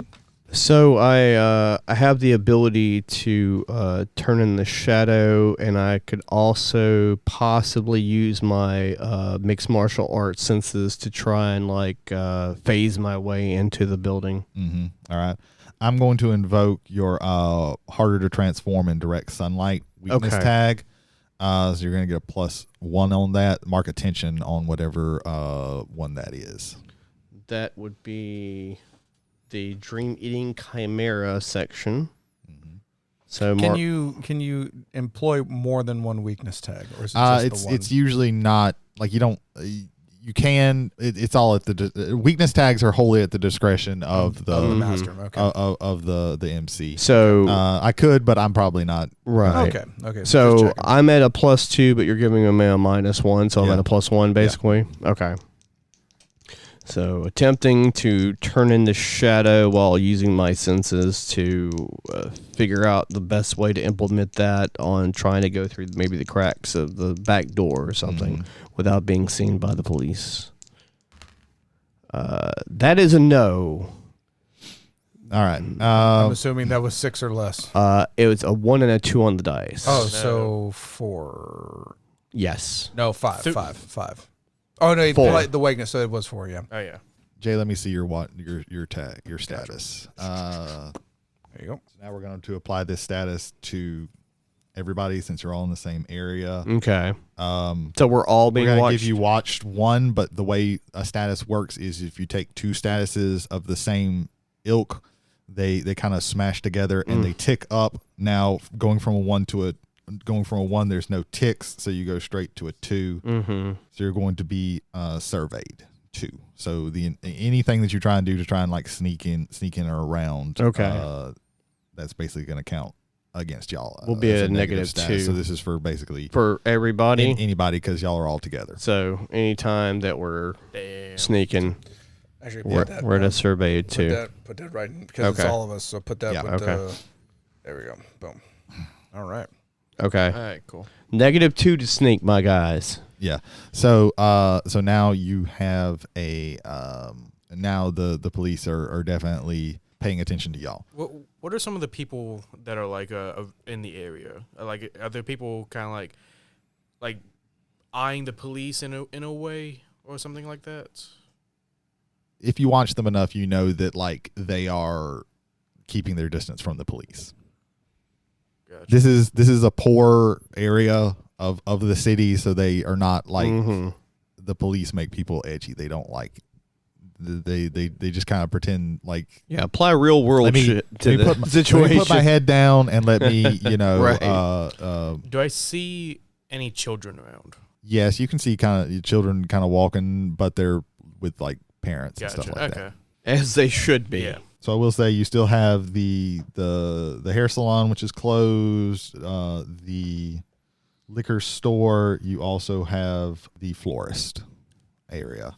The that are florist is closed, though, right? The florist and the salon are closed. The only other open place is The their liquor store. I'll go over to the liquor store. All right. Is anybody else going to the liquor store? I think we should all go to the liquor store. What do you think? I'm going to precinct 23. Precinct 23. Hold off on that one. Yeah, no problem. Do you need backup? No. Okay. Okay. All right. So you two are going. Sure. The M'Baku liquor sub. Yeah, sure. All right. If anything can drown the sorrows of Miller Square, it must be here. The bell at the door of the liquor store keeps ringing as clients come and go. Amidst beer fridges and cases of wine, there's a narrow counter where a tall, quiet man in glasses and a leather jacket is reading a book. When you enter, he gives you a long, hard look. So yeah, there's one guy at the counter. When you enter, he looks very very tense. So he is going to be on edge. Oh. And this is going to be a status of 2. So interacting with him It's going to be have that status. I want to. He's acting very nervous. He doesn't look nervous. He looks like he's very tense. Like he's been having to deal with some shit, and Right. he doesn't know what you're here for. He He gets a feeling that you're not here to buy liquor, so now he's wondering, what are you here for? You can just tell. You can just feel that kind of tenseness Right. in him. Like I said, talking to him basically is going to impose that on edge status. Right. I would like to. Convincing him would be difficult because I'm trying to ask him questions about this. Would still fall under investigate, probably. I would imagine. Yeah, if you're just trying to find out information, it's still going to be an investigate. You could try and do something like a change the game where you try and kind of calm him, ease Right. his Okay, on-edgeness. Like you could do something to right. kind of reassure him and hopefully generate some juice so you can so lower what's that status. burning a power tag would be like getting rid of it. Like it's if there was a tag that was used that could be used against you. Like sometimes there are tags that show up and then you can burn those. Like sometimes because there's what's called dangers, Right. And dangers will sometimes impose a power tag. They will put a power tag on you, Right. and that can count negative against Okay. you. And that burns it so you don't get it, so it doesn't count against you anymore. Right. Let me see. So like I said, you could just straight up ask him some stuff, and to investigate, Right. or you could try and calm him down to get rid of that on edge, and then ask him maybe. And that's a change the game roll. You would generate the juice to try and you would have to generate at least 2 juice to remove that status, because for every 1 juice it lowers the status by 1. I can But use. if one of your other, if like Lily is better, or not Lily, but Anthony is better, maybe to do that. Maybe. I can find weakness. I don't know if that's going to help me too. I'm looking for a couple of guys in suits that have been roughing up my students at the dojo, and I just want to know if maybe you might have seen something. I've heard stories of men in suits recently being a little aggressive. I want to attempt to change the game and use my power tags, adapt to my prey's abilities, sniff out monsters and nightmares, and throw off a monster's senses. So that's going to start you out with 3, but then his on edge 2 is going to take that down to a 1. So it's going to be your power is going to be +1. +1. That is a 10 on the dice. All right. So 11. So 11. So that's a hit. So you're going to generate 1 juice. Now you can use that if you want to lower his status. It's not going to take it away completely, but it's going to lower it down to 1, so it might be a little bit easier to Yeah, that's probably the best thing to talk do. to him. All right. Yeah. So let me see. His status goes down to 1. We'll just keep it on edged. Okay. So there you go. So you kind of calm him down, and he seems like not quite as tense as he was. He's maybe starting to feel he's still not 100% sure, but he feels like maybe you're not the people that he's worried about. So he might be a little bit more open to asking some questions. So Yeah, I would like to, if I may, ask him. Initiate the conversation of, hey, I try to see you seem like you're a little hesitant, nervous. I understand there's a lot of crime going on in the area, especially across the street. In fact, I've heard from a couple of neighbors in the neighborhood that there might be some ruffians doing some despicable things, especially considering I run the Tiger Claw Dojo. My name is Baku, and some of my students have been roughed up recently by a couple of guys in suits that I'm looking for because one of my students is missing. You wouldn't happen to know anything about any guys in suits, would you? all right. Roll me an investigation. Okay. Let's see. So, can I use the loyal students clause? I'll give you that Okay. one since you found out a way to tie it in Okay. there. So, loyal students sniff out monsters and nightmares. Maybe I'll give you that one. Okay. Yeah. Adapt to my praise ability. Use that again. I'll give you that one. Okay, Yeah. so that's 3. That's probably That's 3, and then his on edge 1. So you'll be at +2. +2. Come on, dice, just once. I mean, twice in a row, technically. Twice in a row, yeah. Yeah. 3 times in a row. You had the last successful roll. I got a 1 and a 6 on the dice. 7, and then power was 2. Yeah. So I have an So 8. 9. 9. 9. So that's a partial hit. Yeah. Well, yeah, it was 2 negative. clues. I was at -1 though on the roll. Wasn't I? Yeah. No. It's 2 clues. Right. Because of your power is Right. +2. Okay. Because it was 3 minus 1 from the status. Gotcha. What were you gonna ask? Number 1 would be, have you seen any guys in suits? Well, not that. Do you know what these guys in the suits, what they look like? Why do you ask about these guys in the suits? Are you trying to you looking to join them or something? Like, what do you want to do? I want to question them about my students and why they've been roughing them up, and do I need to get physical with them to stop them from doing it in the future? I don't know what any of their names were. There was one guy who's a really good talker. That's all that I know. They came in here and they tried to get me to pay them for protection. Now that I don't need protection. Mm-hmm. I can do it on my own. I showed them. I can tell. Do you want to see? No, I'm good. Thank you. So what are you guys after? Like, what is the whole deal with this? The whole deal is there's a lot of people, there's a lot of innocent people getting roughed up and hurt and possibly killed. I heard the guy across the street probably got murdered. Is what I'm putting together. That seems like a bad scene, man. I think our neighborhood needs to unify a little bit more. What do you know about Sam? I don't know much about Sam, but I mean, from what I heard, he sounded like a decent, upstanding citizen that ran a very, friendly and honest business. He was a good man. I wish I could have helped him, but I guess I just didn't have the power. I wish I would have been there when it was going down, and I might have been able to stop it myself, but I wasn't. If I only would have had the power at the time. There's this little, I don't know, it's like a little god inside me now, and it's spurring me to help. And I really showed those guys, but I don't know who they actually are. I just know this one guy. He seemed like one of the top guys, and all I know that he was a really good talker. Mm-hmm. Did you fuck one of them up pretty good? Oh yeah, the first guys who came, I really hit them hard. Hell yeah. Fuck those guys. I would have fucked them up too. In the back, you can hear a large animal growling. Is that your dog? Don't worry about what's back there. I'm Baku. What's your name again? My name's George Kim. George Kim. Well, all I know is that there's really something bad going on in this neighborhood now. There was a guy, and he was a really good talker. Mm-hmm. Let's see. I have another question. So, what's the deal with the cops? They seem to be kind of like suspiciously eyeing the joint after it's already been, taped off and everything.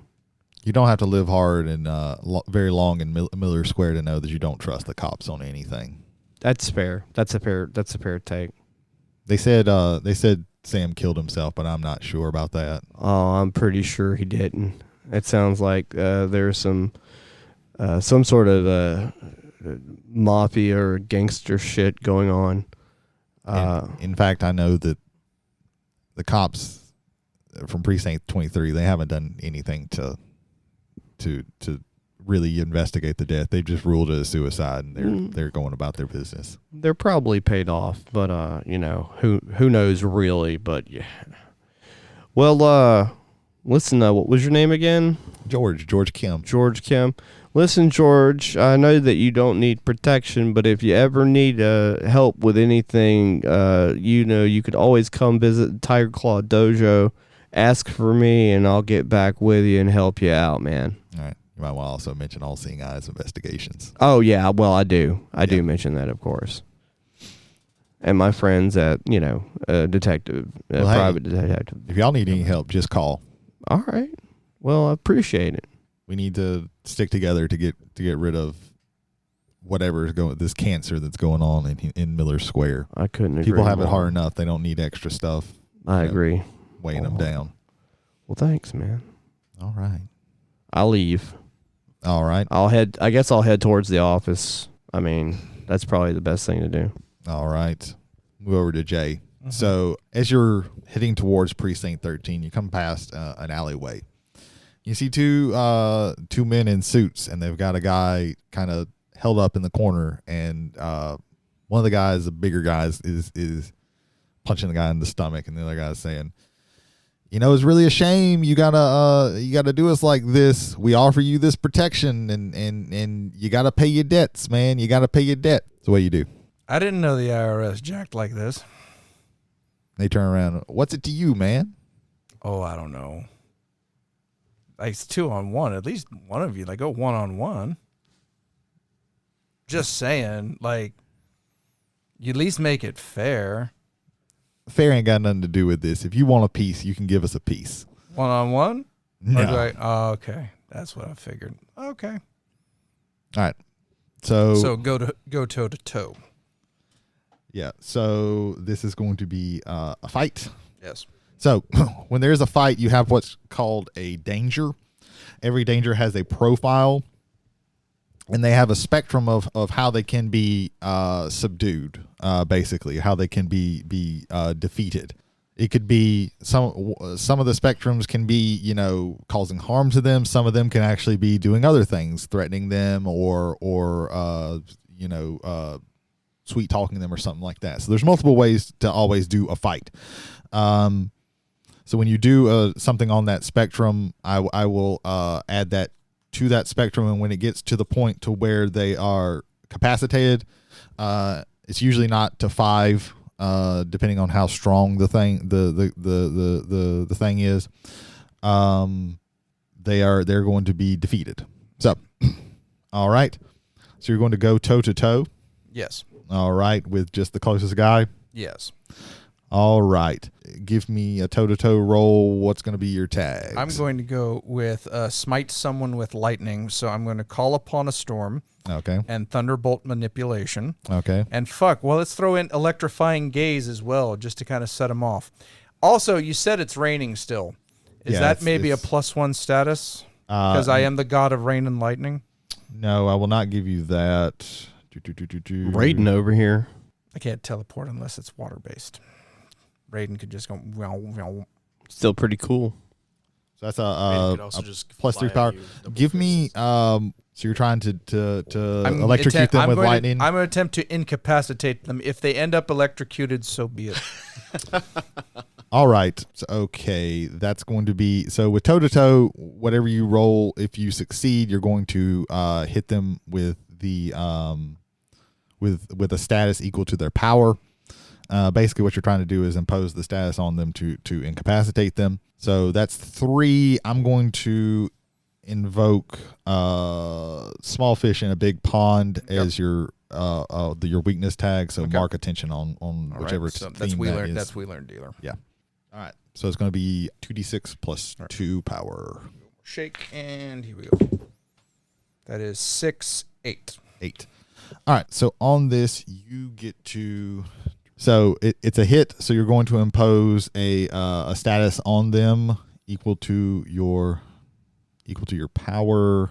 So +2. Since you rolled a 7 to 9, you can choose one, but the other 2 don't go through. Right. You can. The manage to achieve your goal is not what you're doing, but you can do the status plus power, or you can blodge, dock, or counter with your best attempts. If you don't choose this, I can try and give you a status. Oh, we're definitely going where you get them good, giving your opponent a status with the tier equals power. All right. So the one guy is going to. We're going to give this fried 2. All right.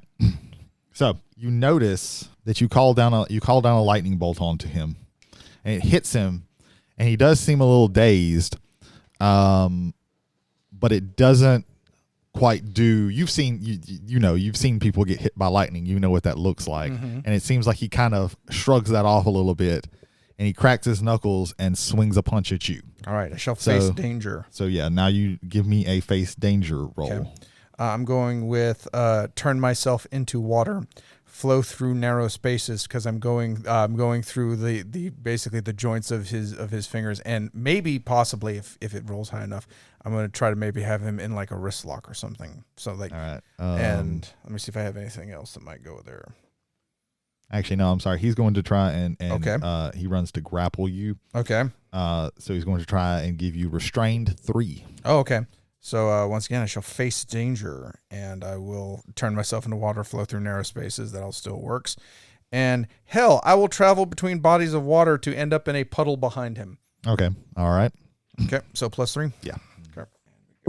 It's a 5. All right. So yeah, you're not quick enough. He gets to you before you hit the before you're able to turn into water, and as he grabs you, you're not able to turn. So you're going to So you're going to take restrained 3. Okay. I'll give y'all this. So as y'all are leaving the liquor store, you hear commotion and you hear a sound, the like thunder, and it seems to be coming from an alleyway downside. I kind of look at Bucker's like that's T. That's Yeah. T. That's Well, T. yeah. I like- mean, is that the direction of the precinct in that area? Yes. Okay, then it's definitely That's T's. okay. We should probably go see what's going on. I'm like booking it. yeah. All right. As you get there, you see that there's one bigger guy who kind of has Tila lock in kind of a, we'll call it a full Nelson. He's got his arms up, and the other guy is like cracking his knuckles and about to come at him. Did they see us run up to the alley? They haven't noticed you yet. No. Okay. I'm going to, as he's like walking, as he's like cracking his knuckles, I am going to run up behind him, and I am going to go toe to toe with him. I'm going to use fight back to back with Hans, and so as he's getting ready to like pummel to Layluck, I kind of like embody Hans, and he kind of like appears behind me, and we both like go for a punch straight into this guy's back while he doesn't notice us. So as I'm conjuring Hans to fight with me, I'm going to be using the tags Indestructible Energy Body, Strength of 1,000 Men, and Conjure Fantastical Creatures and Objects. All right, and then I'm going to invoke the weakness of Must Call Hans 3 times, so you mark attention on that, and then roll a power of it will equal 2. Is going to be 1 because I still have the Scattered tag. This is a physical thing, not a mental thing. So Physical, not mental. yeah. Okay, so +2. Yeah. Okay, 5. that's a 5. So Okay. 7, 9. 9. All right. So again, with toe to toe, you can choose 1. You can give them a status of a power of 2. You can block, dodge, or counter their attempts to counter you. So which one would you want? You can either, with toe to toe, you can usually, unless you roll a 10+, you can usually either give the status or get what you want, or guard yourself. You usually on a soft hit, you can't do both. Okay. I'm going to invoke a status. Give them a status. All right. Of 2. So you notice also you were going to give him a heavier status. It's going to go down a little bit. You notice that as you hit him, he takes that hit a little bit better than he should when somebody is hit with a Hans punch. Yeah. So he's and ends up being bruised 1. All right. And then he turns around and he's going to grab your arm and try and break it. So he's going to try and give you broken arm 3. So I'm going to be facing danger. Yes. Mm-hmm. Let's go with, so as he's coming to grab me, I'm going to use tag combo, take cover inside Hans to where Hans comes out and kind of like closes his hands around me, kind of like a shield of almost. Yeah. And I'm going to be invoking Indestructible Energy Body, encase in protective energy, and basic self-defense. Okay, so that's a power of 3. So if you, Would you like to invoke any weaknesses? I do not know. Okay. So what a roll plus 3. Yeah. Oh shit. 9, 13. 13. All right. So you are able to completely block that status since you had a power of 3, and he was trying to impose a 3 status on you. So he goes to grab your arm, and he can't get to it because there's this green. Like it looks invisible, and when he goes to touch it, there's these green hands around you. So you're able to slip away. All right. Baku, what are you going to do? I would like to, while he's doing that, I'm sort of like, I haven't come out of the shadows. I'm going to use a tag combo with pounce. Mm-hmm. Pounce at them, hit them with all you got, which uses my claws, horns, husks, plus nightmare devouring maws, plus martial arts sensei, plus pounce from the shadows, which is plus 4. I'm gonna invoke the weakness less effective against sleepers. Okay. Rifts are the people who Mythos is trying to come through of. Sleepers is basically everybody else who is not aware of the mist. All right. Okay. So effectively, I'm at a plus 3 then.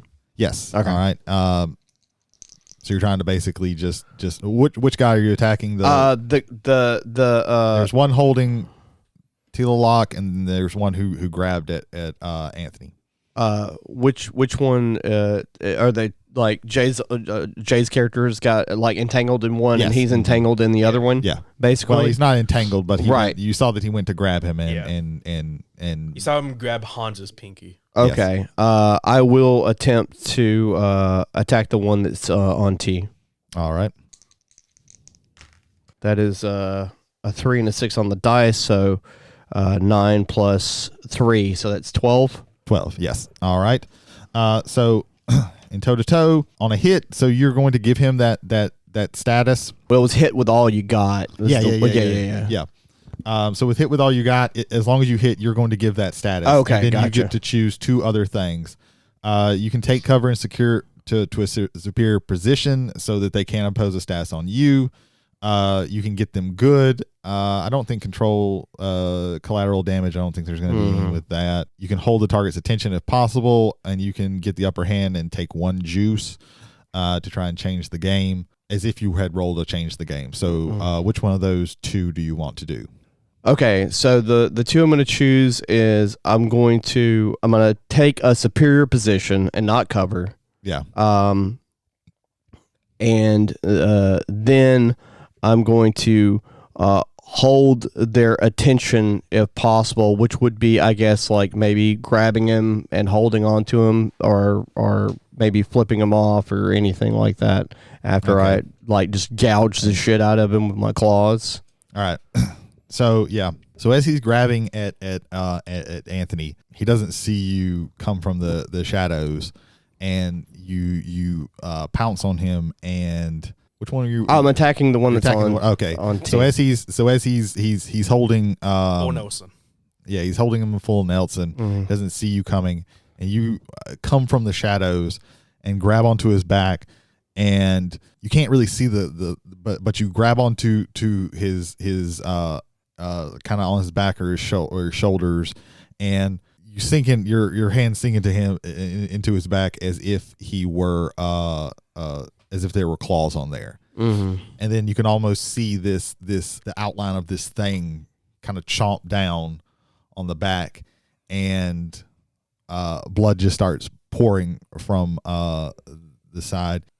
He is going to actually what's that? 3, 2. That was the power of 3, right? Power of 4. 4, okay. But I had a -1 for your 3 total. So it's a 3. 3 total. Yeah. All right. You do notice that it doesn't seem like quite as much blood as it should be. But he is definitely lower status superseding, so he's going to just take. All right. And that's actually, with your second thing, I'm going to say that he causes Tila Locke, he lets go of him now. So Tila Locke, you can remove your restrained. So back to Tila Locke. What do you do? All right. Let's go X-Force. So, this is what I'm going to do. I'm turning myself into water and flowing through narrow spaces. So that's going to be his nose, his mouth, his tear ducts. And then I'm also going to call upon the storm with thunderbolt manipulation to strike from the heavens with a thunderbolt while he's as wet as I possibly can get him. And power tags, be there for each other for all seeing eye investigations. Okay. Since the whole team is together, that would be a +5. All right. I'm going to invoke a team of loners in that, so mark attention on the all-seeing eye. Got that there. The all-seeing eye, your crew theme can also advance just like your regular tags. Yeah. What is the status he gave him? He is bleeding 2. Highest helpful status. Does bleeding 2 add to this? No, the statuses on their spectrums don't add to this. So highest are there any impeding statuses? No, because you're no longer restrained. Okay. Alrighty. So I have a +4. What can we cook up from this? And this will,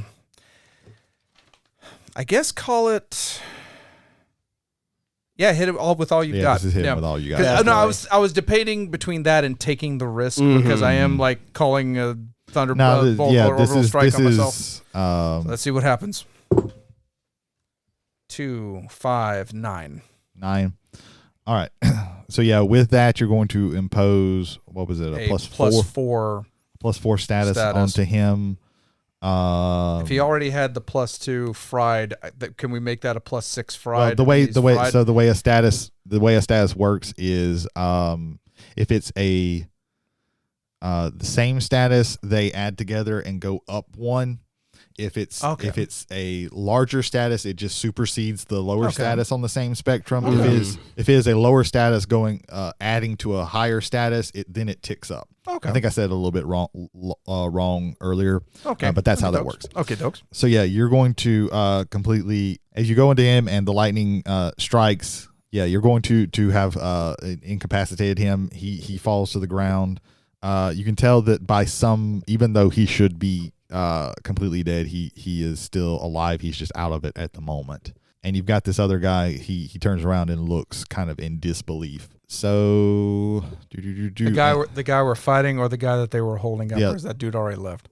No, the other guy is the other guy. He was just the guy that I'm took. Well, I think Jay was referring to the third party they were beating up. Did that guy already run off, or is he's long run off. Okay. As soon as they took his attention, he booked it the other way. The other suit is like in awe, basically of. Yeah. All right.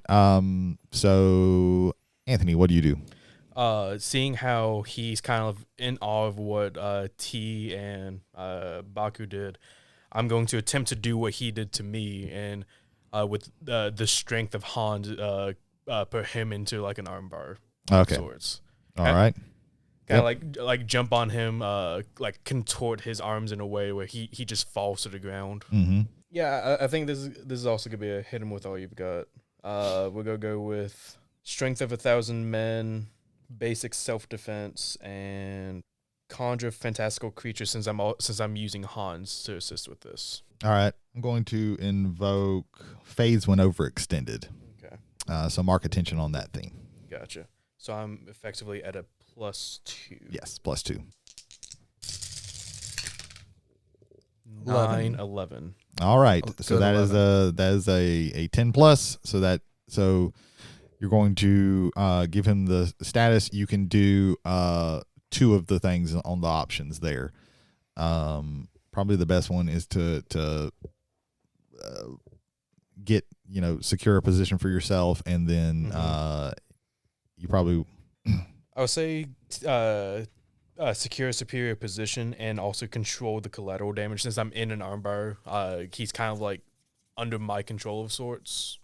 Well, what that does is that's probably not a bad one, because Hans is supposed to be like a huge, gigantic thing, so you don't want to like knock over, like hit anything that's in the alleyway that could cause damage. Yeah, yeah, like hit other people. No, I'll take you gain the upper hand. Take 1 juice.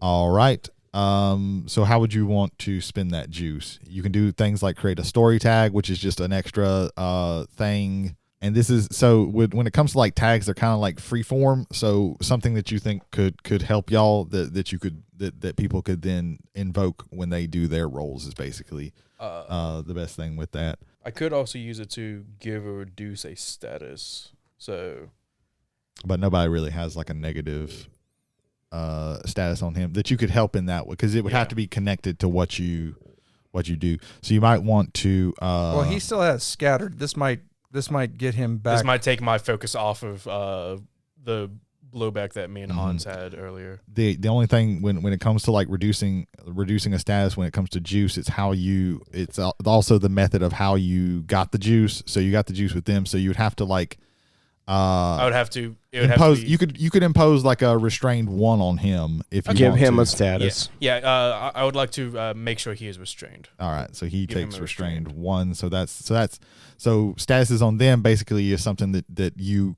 can invoke to give you positives. Gotcha. All right, there you go. So yeah, right now I have him on the ground in an armbar. Yes, and he's going to take. It was a power 3, right? That you had, or a power 2? Power 2. Power 2 because he rolled. I rolled a 9 and I and got added an 2. 11. Yeah. So yeah, that ticks him up a little bit. All right. So Baku, what do you do? So One guy, he's completely out, and the other guy is in a big gigantic green arm bar. let's see. Man, I wish I could use one of these new power tag options. 'Cause I would really love to rearrange his organs. Let's see. So one's incapacitated. The other one is almost like locked up. Mm-hmm. These guys probably aren't going to answer any questions we have about anything, I imagine. I think I just want to go toe-to-toe with them, I guess. All right, what you gonna do? I'm going to beat the shit out of them with my mixed martial arts and nunchaku. All right, so you're just gonna pop him in the head with the. Yeah, I'm just going to knock the fuck out of him. All right. Let's see. Yeah, I don't think I'm not going to add. So that's +2? Mm-hmm. Okay. It's +1 for the restraint. Gotcha.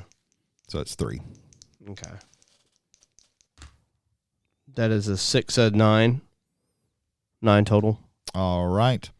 We'll just say that you knock him out. He's Okay. gone. Cool. All right. So what you want to do with these guys right now? First off, I think we need to search them for any sort of identification. I want to do investigate. Yeah. With these are the ones I'd like to throw out there.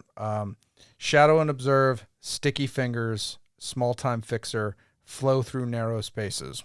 I can give you sticky fingers and small time fixer. All right. If we're working together, I would also ask to be there for each other. That's fine. Okay. +3. +3. Anything negative? Big fish in a little pond, All right. or small fish, in a big pond. pond. I'm sorry. Yeah. Big fish in a little pond. You are the pond. Yes. You are the pond. 7, 8, 9. All right. So you're frisking him. Yes. Um, Do I find anything on his person that shows where he may have come from? Like a home, safe house, place of ill repute, things like that. What does his driver's license say if he has one?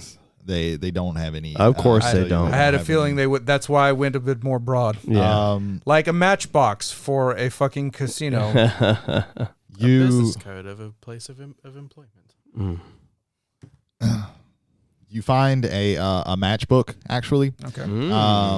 But it's on its last it's on its last thing. The only thing that you can make out from it are RU and then bar. Okay. RU bar. Yeah.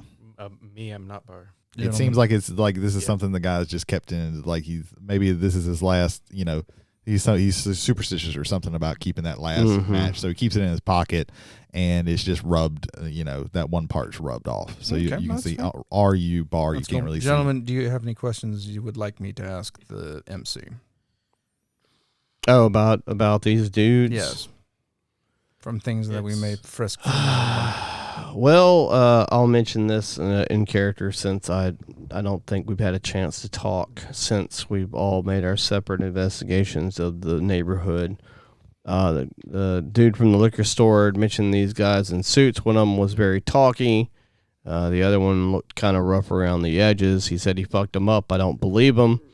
He didn't really have any other information outside of the cops are dirty, and they're, I'm alluding that there may or may not be some sort of connection with these guys and the cops. I don't know if they're paying the cops off or whatever, but they more than likely they killed Sam, the store owner of the convenience store.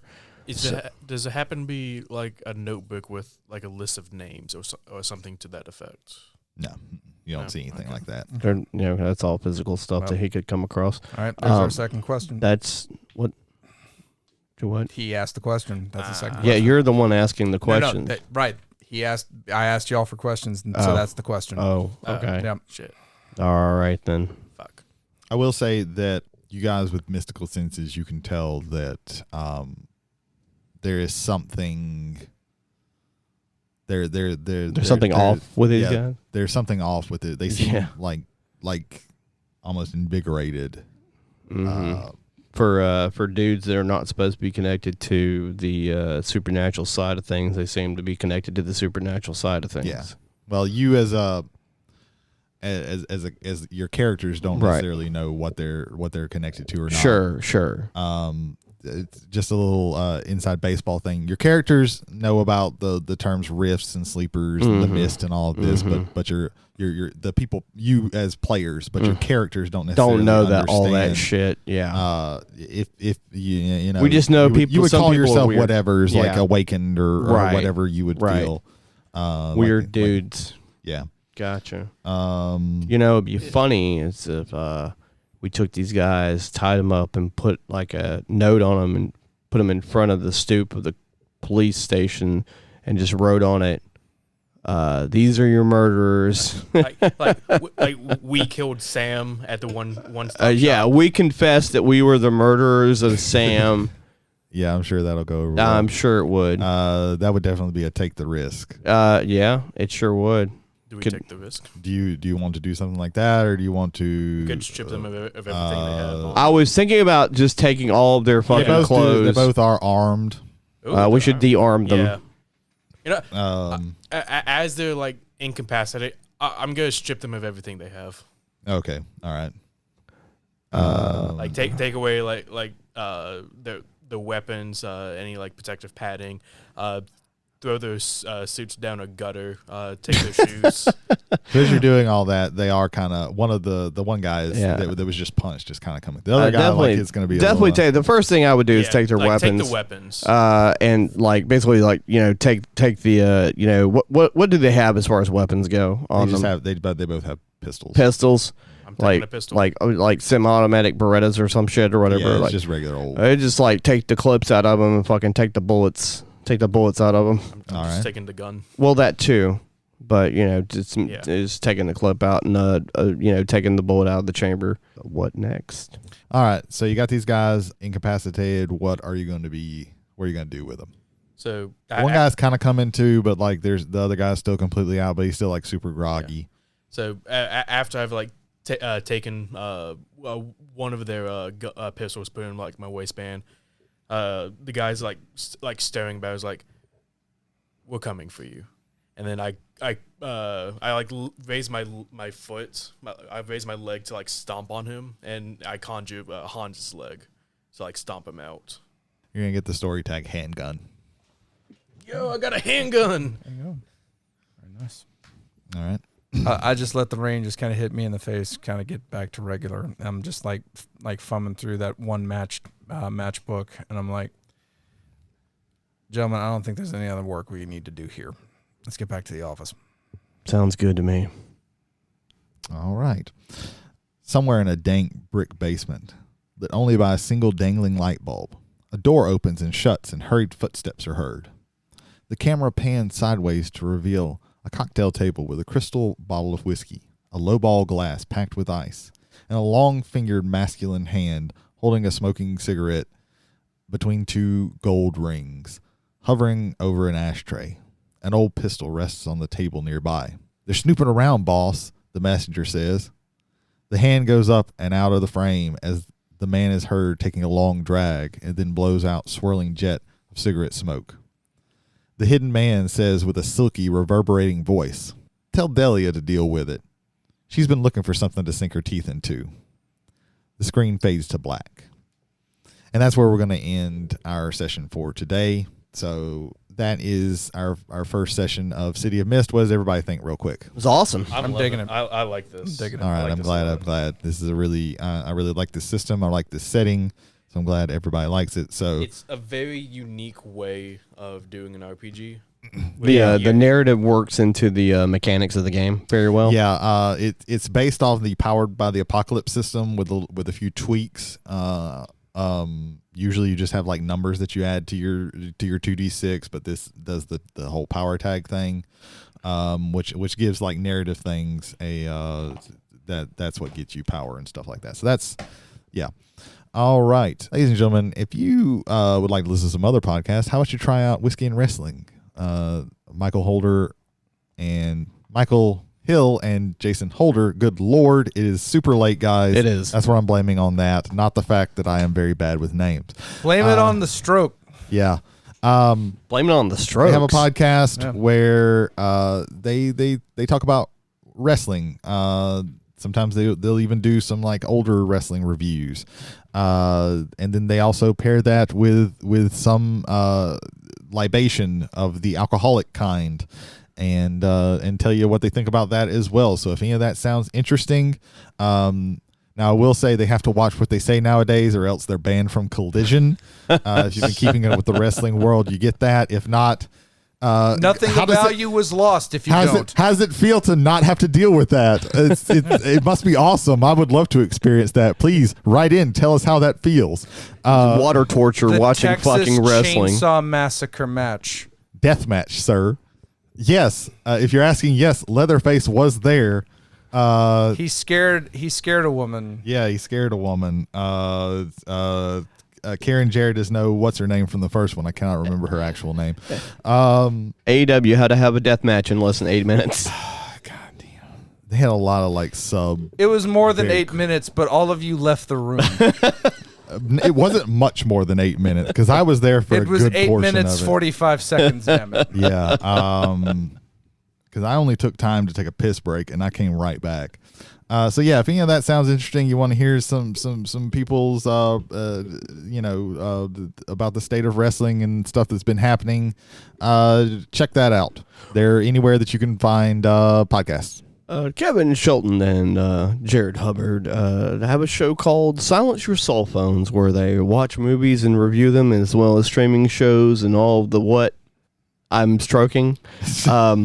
That's okay. We're 2 for 2 for strokes. Yeah. Well, it is. I have a lot of shadow. Sometimes they do YouTube, I think. I don't know. You should check them out. They're all on all of the Jesus. They're on all of the platforms. They're on all of the Jesus. They're on all of the Jesus. Kevin is Mormon. Nice. Well, speaking of wrestling, I encourage the Silence Your Cell Phones. Wait. They're not the wrestling What's going on? Actual question. No. Are you really stroking? No. He was going to bring it around, and y'all fucking. That's it's right, not an stepping on episode. the bit. dude. Step on the bit. Step on the That's bit. right. I don't know. I was legitimately concerned. I encourage them to watch the Hulk Hogan classic No Holds Barred. It's better than Thunder in Paradise. That's I would a super low bar. Yeah. I would rather watch Thunder in Paradise. How about Suburban Commando? No. That one I at would least not has watch- The Undertaker in it. I remember being disappointed with Suburban Commando when I was like 9. At least on Thunder in Paradise, Carol Alt would at least be wearing a swimsuit every now and again. I have something that interests me. Watch They Live instead. In fact, it's Yeah. coming to Fathom Events is doing They Live soon. So. And then watch Hell Comes to Frogtown. Yeah, don't watch Hell Comes to Frogtown. It has frogs in it. It has something It's like like that. Jay's top 5 movie. Yeah, it has frog in it, so immediately is the best of all It time. has frog in the title. Yeah. Silence your cell phones. I'm still fucking pissed that the fucking the closest place that's doing the remaster in the theater of Old Boy is 2 hours away. That's And too I don't far. want to drive 2 hours just to watch a fucking movie That you've even already if it is seen. even if it is my favorite movie. Right. I was willing to go to fucking Mobile. Right. That's a damning with faint praise I- of Mobile, Alabama. I work kind of in Mobile, so I'm getting used to it. But like, fuck you. If you think you've had a bad experience. Fuck you, Neon. Fuck you. Fuck you, Neon. If you thought your experiences at the Grand were bad, you didn't go to the Cinemark enough on Schillinger, because let me tell you, I have a handful of stories about shit people at that theater. I haven't been to the Cinemark that much, but I've never had like a super bad experience. Oh man, awful. Fearology is a podcast hosted by J.L. Kite, otherwise known as Jody Lee Kite, otherwise known as Why did you Jody. use my middle name? You're not power my mother. over him now. You have power over him now. God damn it. Jody goes about horror movies, his personal experience with horror movies, deep dives of horror movies, the history of horror movies, his horror movies including Dolls. Oh yeah, Recency. yeah, dolls. Yeah, do mannequins fall under the doll They do. category? They okay, do. Cool. Mannequins, dolls, they're the same. and actually, in Puppet Master 2, there's at the end of that movie, there's a like full life size mannequin / doll situation going on. And you only know that by either watching the movie or listening to Fearology. That's right. Listen to Fearology. Watch Mannequin. the movie from 1987 with Andrew McCarthy and Kim. I only mentioned that because he has my last name. Kim Cattrall. Yeah, that's the lead. Kim Cattrall's the only reason to watch that movie. Is it because the guy's last name's McCarthy? I feel the hate. I think it's because she's an Egyptian goddess that's turned into a mannequin. and vice versa. And put together by a detective called that the born sexy trope. Yep. Something like that. There you go. Something like that. The completed podcast. The podcast of the Team Metamorph from the world of Magic the Gathering. Find out about events and how to go about them and have a good time with them. Find out about Outback Steakhouse, which, if you've watched AEW, is a lie. Especially the one that they went to where they almost all died of ass rot. The Bloomin' Onion. Brandon Scott Tanner, he's going through some things right now. So just give him some love, y'all. Give him some love.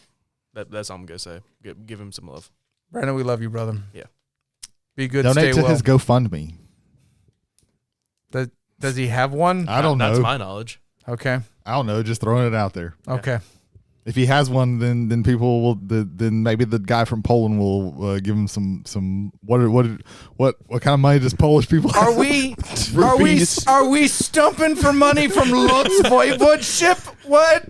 Oh my I mean, the God! exchange rate probably isn't too bad. If it's euros, it's actually really good. I brought them up to celebrate them, not to beg them for money. We don't have a Patreon yet to do it. Kevin Gallo, a.k.a. Ronan Roosta, has a show on Twitch where he We have fewer Twitch things to do, so this should go quicker. runs Yeah, we do. the unofficial Pokemon role-playing game. Roll, yes. And also Cyberpunk, right? Yes. Or no? Red, Cyberpunk. Red, Cyberpunk Red. Yeah. Ronan Roosta, Twitch. Check it out. There you go. The Polish currency is zloty. Zloty. They're not on the euro yet. Zloty. I can't. You know, pronounce Brexit and everything. Are we 3 for 3 on strokes right now? I don't know, but I'm about to find the exchange rates. Oh, Okay. well, I'm If it's dying to know. Jay, cut this. Censored. One's loosely is Censored. right I don't now. know how I'm going to cut that. I just don't. Like this started out really. We started That's out. like yin. Jesus. We started out pro censored. Oh, yeah. It's yodeling if you didn't know. While we're going. No. I don't even need Isn't to say that that to just cut. German? I don't even need to say that one to cut. On 3, gentlemen. 1. Hold on. I was gonna say, how close is that to a Censored. All right, there we go. Good job. All right. We'd like to thank Kevin. Cameron Spanier, God Emperor of Gaming at MacNarp Gaming in Goshen, Mississippi. He needs no one. He alone is best. Alone against all of the elements. Only he stands.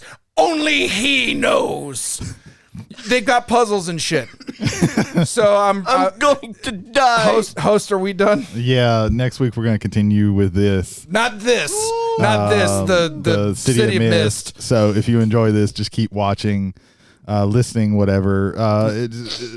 Do your mind's eye shit. It's a role playing game. So that LARP. For Travels on the Omnibus, I'm Brady Davis. I'm Jody Kite. I'm Ethan Skinner. James McCarthy. Thanks for stopping by and enjoying the ride, guys. Bye bye.